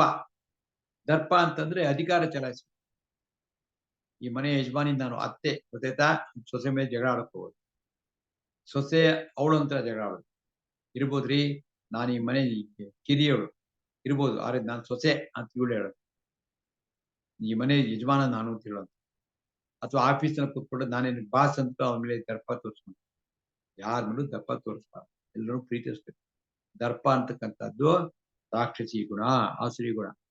ಆಮೇಲೆ ಚ ಅಭಿಮಾನಶ್ಚ ಅಂತಿದ್ದಾರೆ. ಚ ಅಂದ್ರೆ ಮತ್ತು ಅಭಿಮಾನ, ವಿಪರೀತ ನಮ್ಮ ಮೇಲೆ ನಮ್ಗೆ ಅಭಿಮಾನ, ಅದಕ್ಕೆ ದುರಭಿಮಾನ ಅಂತ. ದುರಭಿಮಾನ ಇದ್ದಾಗಲೇ ಅವ್ರ ಮಾತುಕತೆಯಲ್ಲಿ ಗೊತ್ತಾಗ್ಬಾರ್ದು. ಯಾಕೆ ಹಿಂಗೆ ಅಷ್ಟೊಂದು ಪಡ್ಕೋಬಾರ್ದು, ದುರಭಿಮಾನ ಇರಬಾರ್ದು. ದುರಭಿಮಾನ ಅಭಿಮಾನ ಇರಬಾರ್ದು. ವಿಪರೀತ ಅಭಿಮಾನಕ್ಕೆ ದುರಭಿಮಾನ ಅಂತ. ಚ ಕ್ರೋಧ, ಇದಂತೂ ಪದೇ ಪದೇ ಬರುತ್ತೆ ಭಗವದ್ಗೀತೆಯೊಳಗೆ. ಕೋಪ ಅದು ದುರ್ಗುಣ. ಕೋಪ ಏನಂತಂದ್ರೆ ಆ ಕೋಪದಲ್ಲೂ ಕೂಡ 3 ತರ ಕೋಪ ಇದೆ. ಸಾತ್ವಿಕ ಕೋಪ, ರಾಜಸಿಕ ಕೋಪ, ತಾಮಸಿಕ ಕೋಪ ಅಂತಿದೆ. ಯಾರು ತಪ್ಪಾಡ್ತಾರೆ, ತಪ್ಪಾಡ್ದಾಗ ತಿಳುವಳಿಕೆ ಕೊಡ್ಬೇಕು. ಓವರ್ ರಿಯಾಕ್ಟ್ ಯಾಕೆ ಮಾಡಬೇಕು? ನೀವು ಆ ರೀತಿ ಹೇಳಿದ್ರೆ ಕೂಗಾಡಿ ಎಗರ್ಲಾಡ್ತು ಅಂತ ಸರಿ ಹೋಗುತ್ತಾ? ನಿಮ್ಮ ಮೇಲೆ ಅವ್ರಿಗೆ ದ್ವೇಷ ಬರುತ್ತಲ್ಲ. ಬದಲಾಗಿ ಅವ್ರಿಗೆ ತಪ್ಪನ್ನ ತಿಳಿಸಿ ಹೇಳ್ಬೇಕು. ಅಥವಾ ಆಗೋದೇ ಇಲ್ಲ ಅಂತಾರೆ ಬಾಯಿ ಮುಚ್ಕೊಂಡು ಸುಮ್ಮನೆ ಹೇಳ್ಬೇಕು. ಯಾಕಂದ್ರೆ ಕೋಪಿಸ್ಕೊಂಡಾಗ ಏನಾಗ್ತಂತಂದ್ರೆ ನಮ್ಮ ಬ್ರೈನ್ ವೇವ್ಸ್ ಎಲ್ಲ ವ್ಯತ್ಯಾಸ ಆಗುತ್ತೆ. ನಮ್ಮ ಮೂಡ್ ಹಾಳಾಗ್ಬಿಡುತ್ತೆ. 1 ದಿವಸ 2 ದಿವಸ 1 ವಾರ ವ್ಯತ್ಯಾಸ ಆಗ್ಬಿಡುತ್ತೆ. ಅದಕ್ಕೋಸ್ಕರ ಕೋಪಿಸ್ಕೊಳ್ತಕ್ಕಂಥದ್ದು ಕೆಟ್ಟ ಗುಣ, ಆಸುರಿ ಗುಣ, ಅಕ್ರೋಧ. ಆಮೇಲೆ ಪಾರುಷ್ಯಂ. ಪಾರುಷ್ಯ ಅಂತಂದ್ರೆ ಹಿಂದೆ ಎಲ್ಲ ಬಂತಲ್ಲ ಅದೇ ತರ ಕಠೋರವಾಗಿ ಯಾವ ಮಾತಾಡಿದ್ರು ಕೂಡ ರಫ್ ಅಂಡ್ ಟಫ್ ಆಗಿ ಮಾತಾಡ್ತಕ್ಕಂಥದ್ದು. ಅದಕ್ಕೆ ಪಾರುಷ್ಯ ಅಂದ್ರೆ ಅದು ದುರ್ಗುಣ, ಆಸುರಿ ಗುಣ. ಪಾರುಷ್ಯ. ಈವ ಅಂದ್ರೆ ಕೂಡ ಅಂತ. ಚ ಅಂದ್ರೆ ಮತ್ತು. ಪಾರುಷ್ಯಂ ಈವ ಚ. ದಂಭೋ ದಂಭ, ದರ್ಪ, ಅಭಿಮಾನ ಚ ಅಕ್ರೋಧ. ಸಾರಿ, ಅಕ್ರೋಧ ಅಲ್ಲ, ಕ್ರೋಧ, ಪಾರುಷ್ಯಂ ಏವ ಚ. ಆಮೇಲೆ ಅಜ್ಞಾನಂ, ಜೊತೆಗೆ ಅಜ್ಞಾನ. ಅಜ್ಞಾನ ಅಂದ್ರೇನು? ಜ್ಞಾನ ಇಲ್ಲದೆ ಇರೋದು ಅಂತಲ್ಲ, ಅಲ್ಪ ಜ್ಞಾನ ಅಂತ. ಒಂದು ವಸ್ತು, ಒಂದು ಸಂಗತಿ ಬಗ್ಗೆ ತಿಳುವಳಿಕೆ ಕಡಿಮೆ ಇರುತ್ತೆ, ಆದ್ರೂ ಎಲ್ಲ ಗೊತ್ತಿದೆ ಅಂತ ತೋರ್ಸ್ಕೊಳಕ್ ಹೋಗುವಂತ. ನನಗೆ ಗೊತ್ತಿಲ್ಲ ಅಂತ ಅನ್ಕೊಂಡಿರ್ಬೇಕಲ್ವಾ, ಹಂಗಿರೋಲ್ಲ. ಹಂಗೆ ಅದು ಆಸುರಿ ಗುಣ. ಅಜ್ಞಾನಂ ಅಂದ್ರೆ ಅಲ್ಪ ಜ್ಞಾನ ಅಂತ. ಅದರಿಂದ ಏನ್ ಮಾಡೋದಕ್ಕೆ ದೇವಿ ಗುಣ ಬೇಕಾದ್ರೆ ಜ್ಞಾನಂ ಆಗ್ಬೇಕು. ಅಂದ್ರೆ ಜ್ಞಾನ ಬೆಳೆಸ್ಕೊಳ್ಳುವಂತ ಪ್ರಯತ್ನ ಮಾಡ್ತಾ ಹೋಗ್ಬೇಕು. ಅಜ್ಞಾನಂ ಚ ಮತ್ತು ಇದೆಲ್ಲವೂ ಕೂಡ ಅಭಿಜಾತಸ್ಯ. ಕೆಲಸರು ಹುಟ್ಟಬೇಕಾಗಿ ಬಂದ್ರೆ ಹಿಂದಿನ ಜನ್ಮಾಂತರದ ಕರ್ಮ ತಂದ್ಬಿಟ್ಟಿರ್ತಾರೆ. ಕಿತ್ಕೋಬೇಕು. ಆಸುರಿ ಗುಣ ಇದ್ದ ತಕ್ಷಣ ಬೇಜಾರು ಮಾಡ್ಕೊಳ್ಳೋದಿಲ್ಲ, ಅಂದ್ರೆ ಬಿಡ್ಬೇಕು ನಾವು. ಅಭಿಜಾತಸ್ಯ ಹುಟ್ಟಬೇಕಾಗಿ ಬಂದ್ರೆ ಪಾರ್ಥ. ಪಾರ್ಥ ಅಂತ ಯಾಕೆ ಹೆಸರು ಅರ್ಜುನನ್ಗೆ ಅಂತಂದ್ರೆ, ಕುಂತಿಗೆ ಇನ್ನೊಂದು ಹೆಸರು ಪೃಥೆ ಅಂತ ಒಂದು ಹೆಸರು. ಪೃಥೆ ಮಗ ಆದ್ರಿಂದ ಪಾರ್ಥ ಅಂತ. ಇದೆಲ್ಲವೂ ಕೂಡ ಸಂಪದಂ ಆಸುರೀಂ. ನೋಡಪ್ಪ, ಇದೆಲ್ಲ ಆಸುರಿ ಸಂಪತ್ತು. ಆಸುರಿ ಸಂಪತ್ತು ಕೆಟ್ಟದ್ದು, ಅಸುರಿ ಅಂದ್ರೆ ಇದು. ಇದನ್ನ ಯೋಚನೆ ಮಾಡೋಕೆ ನಾವು ಶ್ಲೋಕ ಹೇಳ್ತೀನಿ, ನೋಡ್ಕೊಳ್ಳಿ. ದಂಭೋ ದರ್ಪೋ ಅಭಿಮಾನಶ್ಚ ಕ್ರೋಧ ಪಾರುಷ್ಯಮೇವ ಚ ಅಜ್ಞಾನಂ ಚಾಭಿಜಾತಸ್ಯ ಪಾರ್ಥ ಸಂಪದಮಾಸುರೀ. ಈಗ 5ನೆಯ ಶ್ಲೋಕ. ದೈವೀ ಸಂಪದ್ ವಿಮೋಕ್ಷಾಯ ನಿಬಂಧಾಯ ಸುರೀಮತಾ ಮಾ ಶುಚಾ ಸಂಪದಂ ದೈವೀಂ ಅಭಿಜಾತೋಸಿ ಪಾಂಡವ. ಪಾಂಡವ ಅಂದ್ರೆ ಪಾಂಡುಪುತ್ರನೇ, ಅರ್ಜುನನೇ. ಅವ್ನಿಗೆ ಇನ್ನೊಂದು ಹೆಸರು ಪಾಂಡವ ಅಂತ ಹೇಳ್ತಾರೆ. ಅಡ್ರೆಸ್ ಮಾಡ್ಬೇಕಾದ್ರೆ ಬೇರೆ ಬೇರೆ ವಿಷಯಗಳಿಂದ ಕೃಷ್ಣ ಹೇಳ್ತಾರೆ. ನೋಡು, ದೈವಿ ಸಂಪದ್ ವಿಮೋಕ್ಷಾಯ, ಇದೆಲ್ಲ ಯಾಕೆ ಬೇಕ್ರಿ ನಮ್ಗೆ ಅಂತ ಕೇಳ್ತಾರೆ ಅಂತ ಕಾಣ. ಯಾಕೆ ಆಸುರಿ ಗುಣ ದೇವಿ ಗುಣ ಯಾಕೆ ಹೇಳ್ತೀವಿ, ಯಾಕೆ ಬೇಕು ಅಂತಂದ್ರೆ ಅದಕ್ಕೆ ಇದ್ರ ಉತ್ತರ ಇದೆ. ಏನಿದೆ? ದೈವಿ ಸಂಪದ್ ವಿಮೋಕ್ಷಾಯ. ದೈವಿ ಸಂಪತ್ತನ್ನು ರೂಢಿಸ್ಕೊಂಡ್ರೆ ನಮ್ಗೆ ವಿಶೇಷವಾದಂತ ಮುಕ್ತಿ ಸಿಗುತ್ತದೆ. ಮೋಕ್ಷ ಅಂದ್ರೆ ಮುಕ್ತಿ. ಮುಕ್ತಿ ಅಂದ್ರೆ ಏನು? ಮುಕ್ತಿ ಮೋಕ್ಷ ಅಂತಂದ್ರೆ ನಮ್ಗೆ ಎಲ್ಲ ದುಃಖಗಳಿಂದ ಮುಕ್ತಿ, ಎಲ್ಲ ಟೆನ್ಷನ್ಗಳಿಂದ ಮುಕ್ತಿ, ಅನೇಕ ನಮ್ಮ ಕಾಡಿಸ್ತಾ ಇರ್ತಕ್ಕಂಥ ಚಿಂತೆಗಳಿಂದ ಮುಕ್ತಿ. ಅದಕ್ಕೆ ಮುಕ್ತಿ ಅಂತ ಕರಿತಾರೆ, ಅಥವಾ ಮೋಕ್ಷ ಅಂತ ಕರೀತಾರೆ. ಇಷ್ಟರ್ಥ ತಿಳ್ಕೊಂಡ್ರೆ ಸಾಕು. ಏನ್ ಮೋಕ್ಷ, ದಿನ ತುಂಬಾ 2 ಸತ್ ಮೇಲೆ ಊಟ ಅಲ್ಲ, ಅದೆಲ್ಲ ಬೇರೆ, ಆಮೇಲೆ ತಿಳ್ಕೊಳ್ಳಿ. ಸದ್ಯಕ್ಕೆ ಇಷ್ಟು ಸಾಕು. ನಮ್ಗೆ ಯಾವುದೇ ಕಷ್ಟ ಇರಬಾರ್ದು. ತಿಂದಿ ಜೀರ್ಣ ಆಗ್ಬೇಕು, ಮಲ್ಕೊಡೋ ನಿದ್ದೆ ಬರಬೇಕು. ಯಾವುದೇ ಆತಂಕ, ಅಯ್ಯೋ ಅಪ್ಪ ಅಂತ ಇರಬಾರ್ದು. ಈ ಸ್ವಭಾವ ಬರ್ಬೇಕಾಗುತ್ತೆ. ಅದಕ್ಕೆ ಮುಕ್ತಿ ಅಂತ ಕರೀತಾರೆ. ಅದಾಗಬೇಕಾಗಿ ಬಂದ್ರೆ ಏನ್ ಮಾಡಬೇಕು? ದೈವಿ ಸಂಪತ್ತನ್ನು ಬೆಳೆಸ್ಕೋಬೇಕು. ದೈವಿ ಸಂಪತ್ ವಿಮೋಕ್ಷ. ವಿಮೋಕ್ಷ ಅಂದ್ರೆ ವಿಶೇಷ, ವಿ ಅಂದ್ರೆ ವಿಶೇಷ ಅಂತ, ವಿಶೇಷವಾದ ಮುಕ್ತಿ.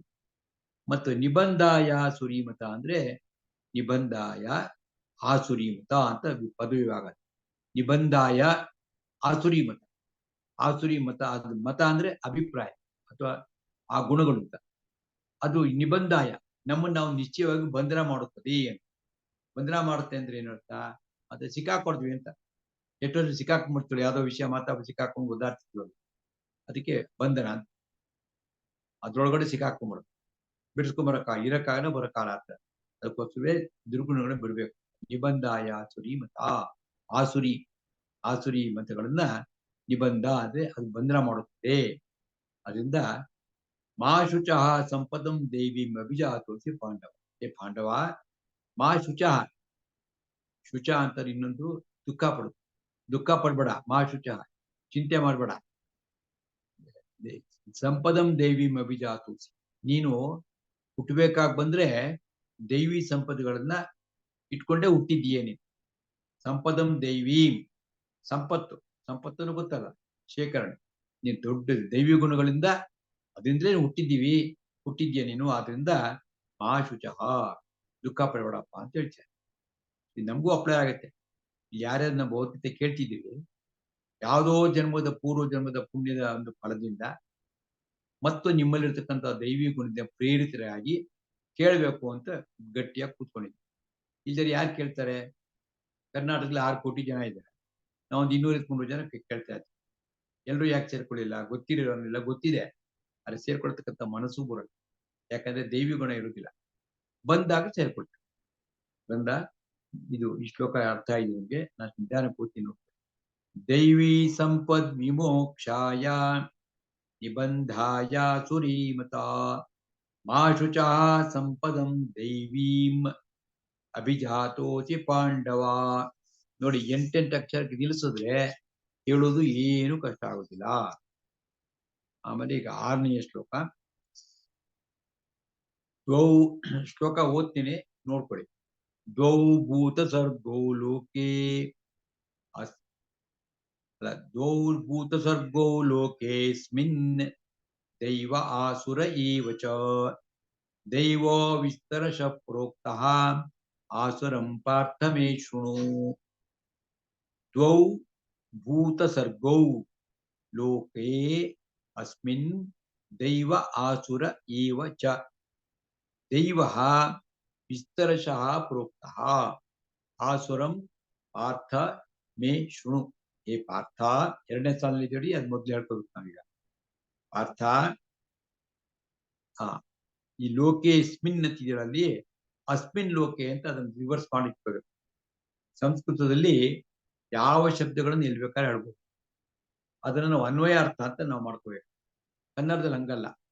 ನಾನು ಮನೆಗೆ ಬಂದು ಊಟ ಮಾಡುತ್ತೇನೆ ಅಂತಂದ್ರೆ ನಮ್ಗೆ ಅರ್ಥ ಆಗ್ತದೆ. ಕನ್ನಡ ಬೇರೆ ಬೇರೆ ಭಾಷೆಗಳು ಒಂಥರ ಇದೆ. ಸೇಮ್ ಥಿಂಗ್ ಅದು ಈ ಸಂಸ್ಕೃತದಲ್ಲಿ ಆಯ್ತು ಅಂತಂದ್ರೆ ಹಿಂಗ್ ಬೇಕಾದ್ರೆ ಹೇಳ್ಬೋದು. ಊಟ ಮಾಡುತ್ತೇನೆ, ಊಟ ಬಂದು ಮನೆಗೆ, ಹಂಗೂ ಹೇಳ್ಬೋದು. ಅದನ್ನ ಸರಿಯಾಗಿ ಅರ್ಥ ಹೇಳಕ್ಕೆ ಅನ್ವಯ ಅರ್ಥ ಅಂತ ಕರೀತಾರೆ. ಇಲ್ಲಿ ನೋಡಿ, ಈ ಪಾರ್ಥ ಫಸ್ಟ್ ಹೇಳ್ಕೊತೀವಿ ನಮ್ಮ ಭಾಷೆನಾಗ. ಪಾರ್ಥ ಅಸ್ಮಿನ್ ಲೋಕೆ, ಲೋಕೆ ಸ್ಮಿನ್ ಇದೆಯಲ್ಲಿ ಅಸ್ಮಿನ್ ಲೋಕೆ ಅಂತ ಅವ್ರು ಎಸ್ ಅಂತ ಹಾಕಿರ್ತಾರೆ. ಯಾಕೆ ಅಂತಂದ್ರೆ ಆ ಪ್ಲಸ್ ಆ ಬಂದ್ರೆ ಆ ಅಂತ ಆಗುತ್ತೆ. ಅಕಸ್ಮಾತ್ 2 ದೀರ್ಘ ಆಗಿ ಅಥವಾ 1 ದೀರ್ಘ ಆಗ್ಬಿಟ್ಟಿದ್ರೆ ಸ್ವಲ್ಪ ಉದ್ದ ಹೇಳ್ಬೇಕು. ಲೋಕೇಸ್ಮಿನ್ ಅಂತ ಹೇಳ್ಬೇಕು. ಅದಕ್ಕೋಸ್ಕರ ಎಸ್ ಅಂತ ಹಾಕಿರ್ತಾರೆ. ಲೋಕೆ ಅಸ್ಮಿನ್ ಲೋಕೆ, ಈ ಲೋಕದಲ್ಲಿ. ಯಾವ ಲೋಕದಲ್ಲಿ? ಈ ಲೋಕದಲ್ಲಿ. ಯಾವ್ದು ಈ ಅಂತಂದ್ರೆ ದ್ವೌ ಭೂತ ಸರ್ಗೌ.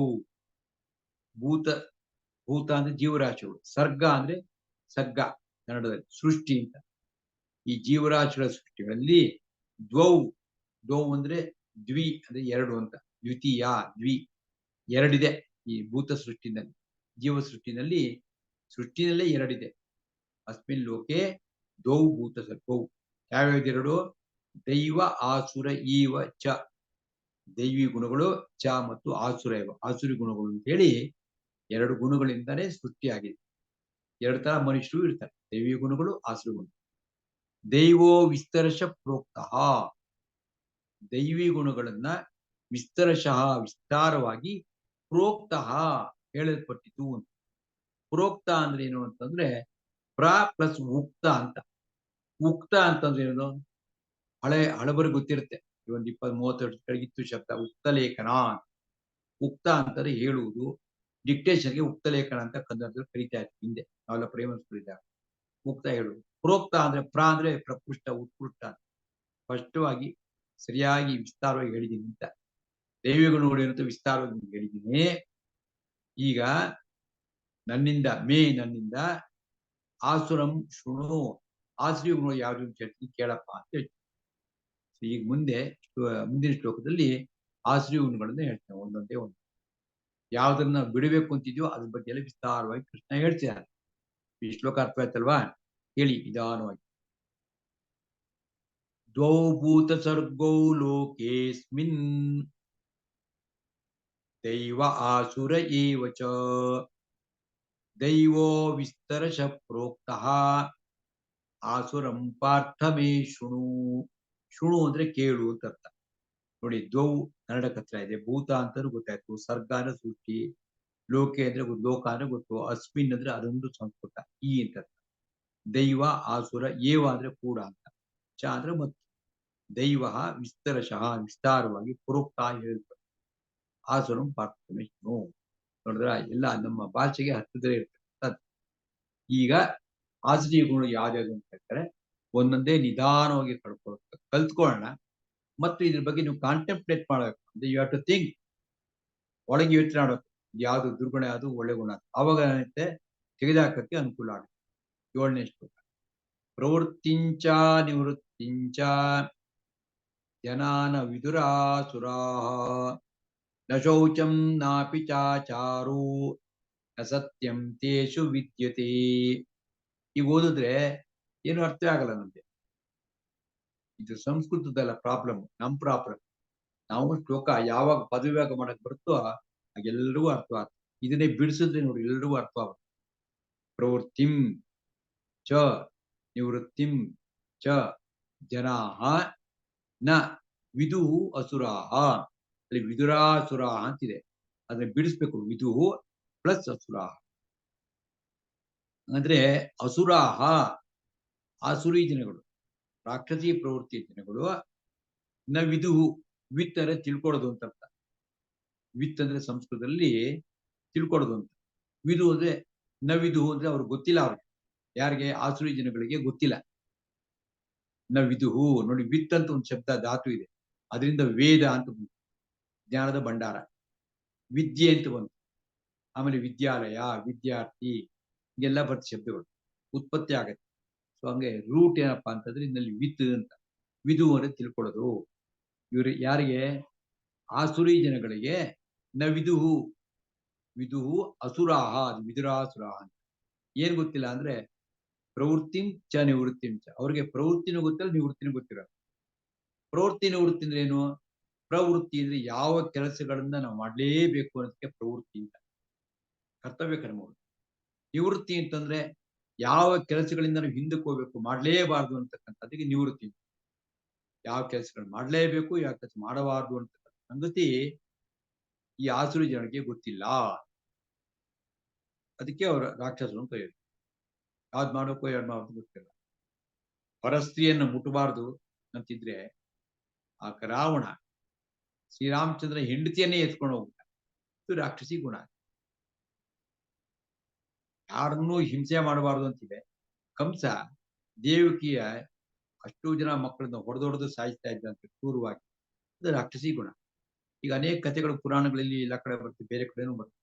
ಈ ಸ್ವಭಾವ ಯಾರಿಗಿರುತ್ತೋ ಅವರೆಲ್ಲ ರಾಕ್ಷಸ ಸ್ವಭಾವದಾರೆ, ಆಸುರಿ ಗುಣದವರು. ಪ್ರವೃತ್ತಿ ಅವ್ರು ಏನ್ ಮಾಡಬೇಕು ಅಂತ ಗೊತ್ತಿಲ್ಲ, ಏನ್ ಮಾಡಬಾರ್ದು ಅಂತ ಗೊತ್ತಿಲ್ಲ, ಅದು ಗೊತ್ತಿದ್ರೂ ಮಾಡ್ತಾರೆ, ಅದು ರಾಕ್ಷಸಿ ಗುಣ. ಪ್ರವೃತ್ತಿಂಚ ನಿವೃತ್ತಿಂಚ ಜನಾಹ ನ ವಿದುಹು ಅಸುರಾಹ.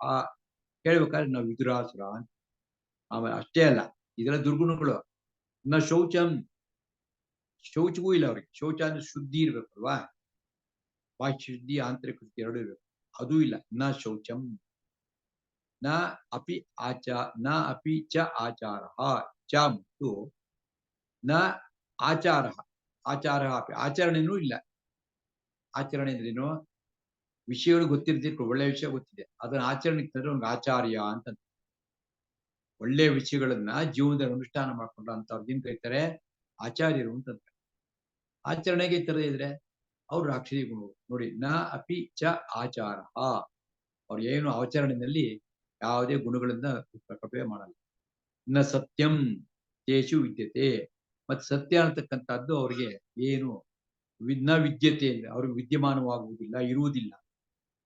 ಸತ್ಯ ಇರುವುದಿಲ್ಲ ಅಂದ್ರೆ ಹೇಳ್ತಾರೆ ಧರ್ಮ ಇಲ್ಲ ಅವ್ರು. ಅವಾಗ್ಲೇ ಹೇಳ್ತಿಲ್ಲ ಸತ್ಯ ಅಂದ್ರೆ ಧರ್ಮ ಕರ್ಮ ಅಂತಿಲ್ಲ, ಏನ್ ಬೇಕೋ ಮಾಡ್ಕೊಂಡು ಹೋಗ್ತಿದ್ದಾನೆ ಅಂತ ಅನ್ಬಾರ್ದು, ಮಾಡ್ಕೊಂಡು ಹೋಗ್ತೀವಿ ನಾವು. ಇದು ದುರ್ಗುಣಗಳು ನಮ್ಮಲ್ಲೂ ಇದೇವೆಲ್ಲ ಕೂಡ. ನಿಧಾನವಾಗಿ ಬಿಡ್ಬೇಕು.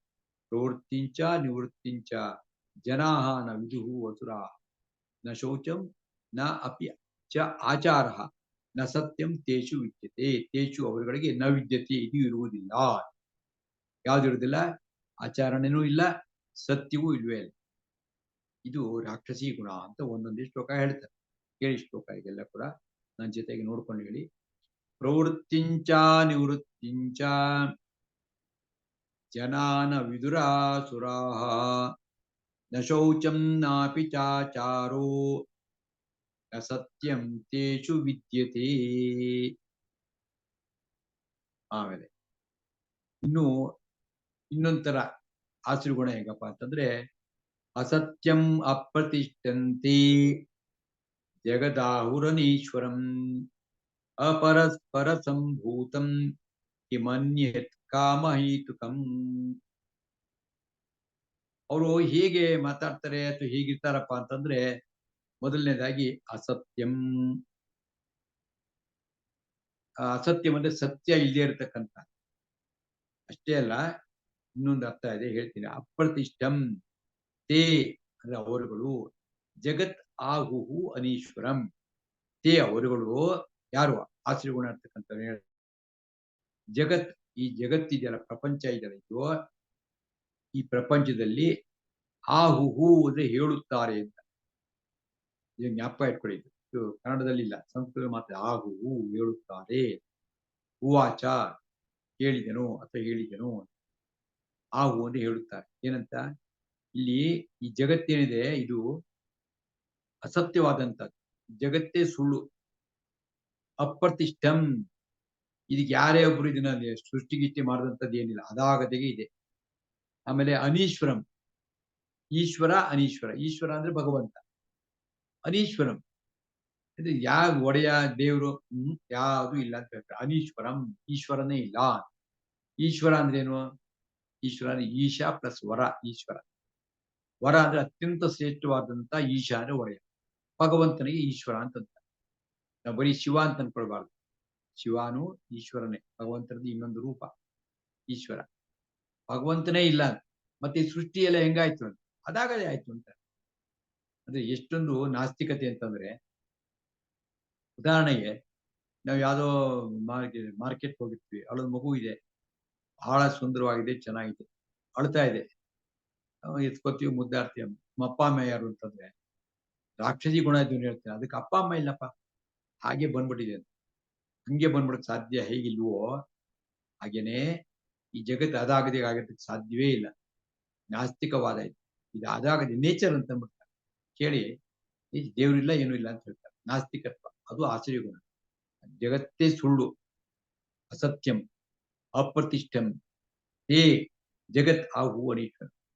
ಆಮೇಲೆ ಅಪರಸ್ಪರ ಸಂಭೂತಂ, ನಾವ್ ಹೇಳ್ತೀವಿ ಪರಸ್ಪರ ಸಂಭೂತಂ, ಇಲ್ಲಿ ಪರಸ್ಪರ ಸಹಕಾರದಿಂದ ಜಗತ್ತು ಉಂಟಾಗಿದೆ ಅಂತ ನಾವ್ ಹೇಳ್ತೀವಿ. ಅವ್ರು ಹೇಳುದು ಇಲ್ಲ ಇಲ್ಲ, ಅವೆಲ್ಲ ಏನಿಲ್ಲ, ಅಪರಸ್ಪರ ಸಂಭೂತ ಆಗದೇ ಆಗಿದೆ. ಮತ್ತೆ ಹೆಂಗ್ರಿ ಆಗಿದೆ ಅಂತಂದ್ರೆ, ಕಿಂ ಅನ್ಯತ್ ಕಾಮಹಿತುಕಂ.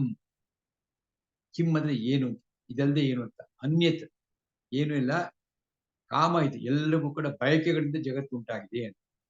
ಕಾಮ ಅಂದ್ರೆ ಬಯಕೆಗಳು, ಬಯಕೆಗಳಂದ್ರೆ ಆಸೆ, ಆಸೆಯಿಂದ ಮನುಷ್ಯ ಬದುಕಿರ್ತಾನೆ.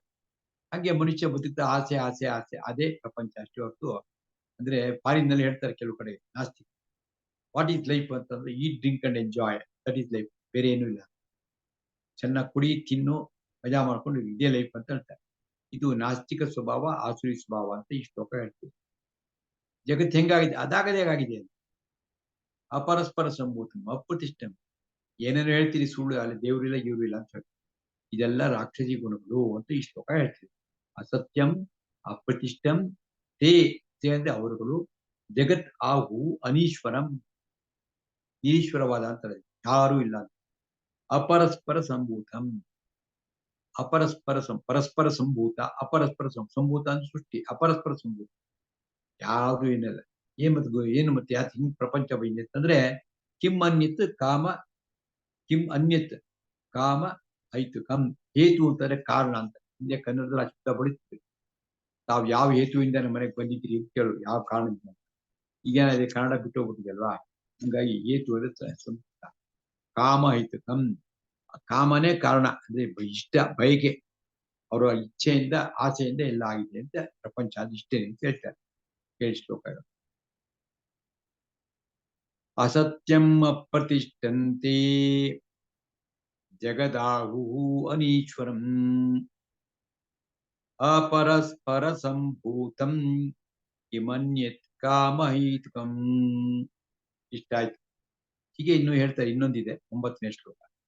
ಏತಾಂ ದೃಷ್ಟಿಂ ಅವಷ್ಟಭ್ಯ ನಷ್ಟಾತ್ಮಾನೋ ಅಲ್ಪಬುದ್ಧಯಃ ಪ್ರಭವಂತಿ ಉಗ್ರಕರ್ಮಾಣಃ ಕ್ಷಯಾಯ ಜಗತೋ ಹಿತಾಃ.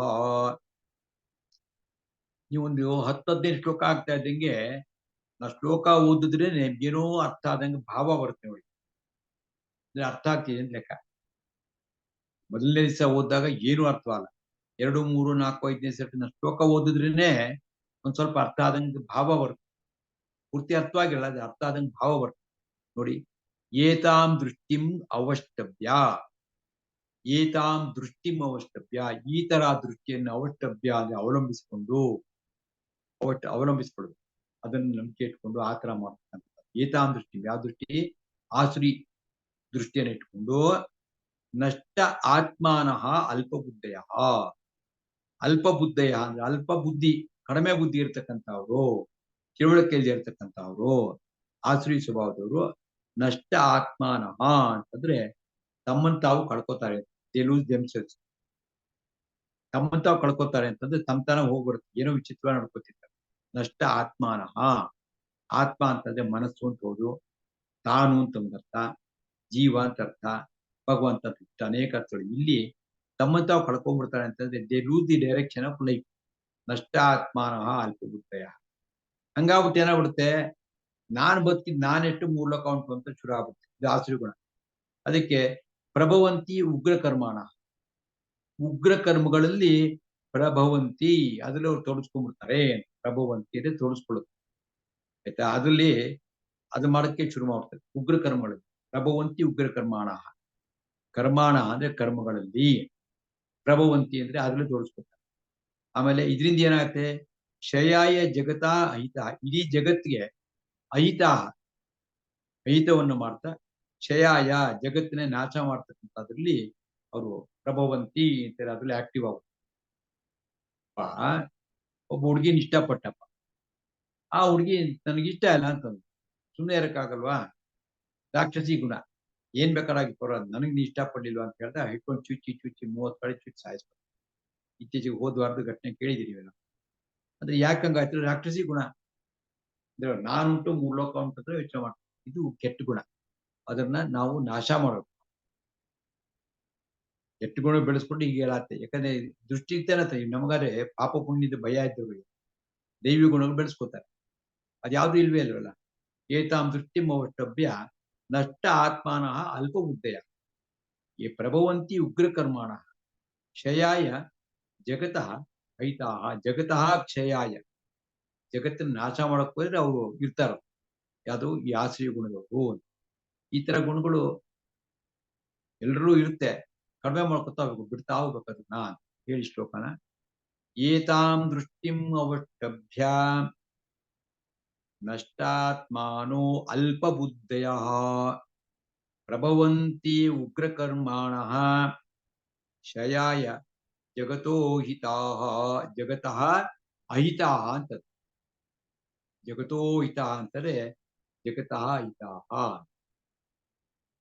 ಇನ್ನೊಂದು ಶ್ಲೋಕ ಮಾಡ್ಬಿಡ್ತೀನಿ. ಕಾಮಮಾಶ್ಚಿತ್ಯ ದುಷ್ಪೂರಂ 10ನೇ ಶ್ಲೋಕ. ದಂಭಮಾನ ಮದಾನ್ವಿತಾಃ ಮೋಹಾದ್ ಗೃಹೀತ್ವಾ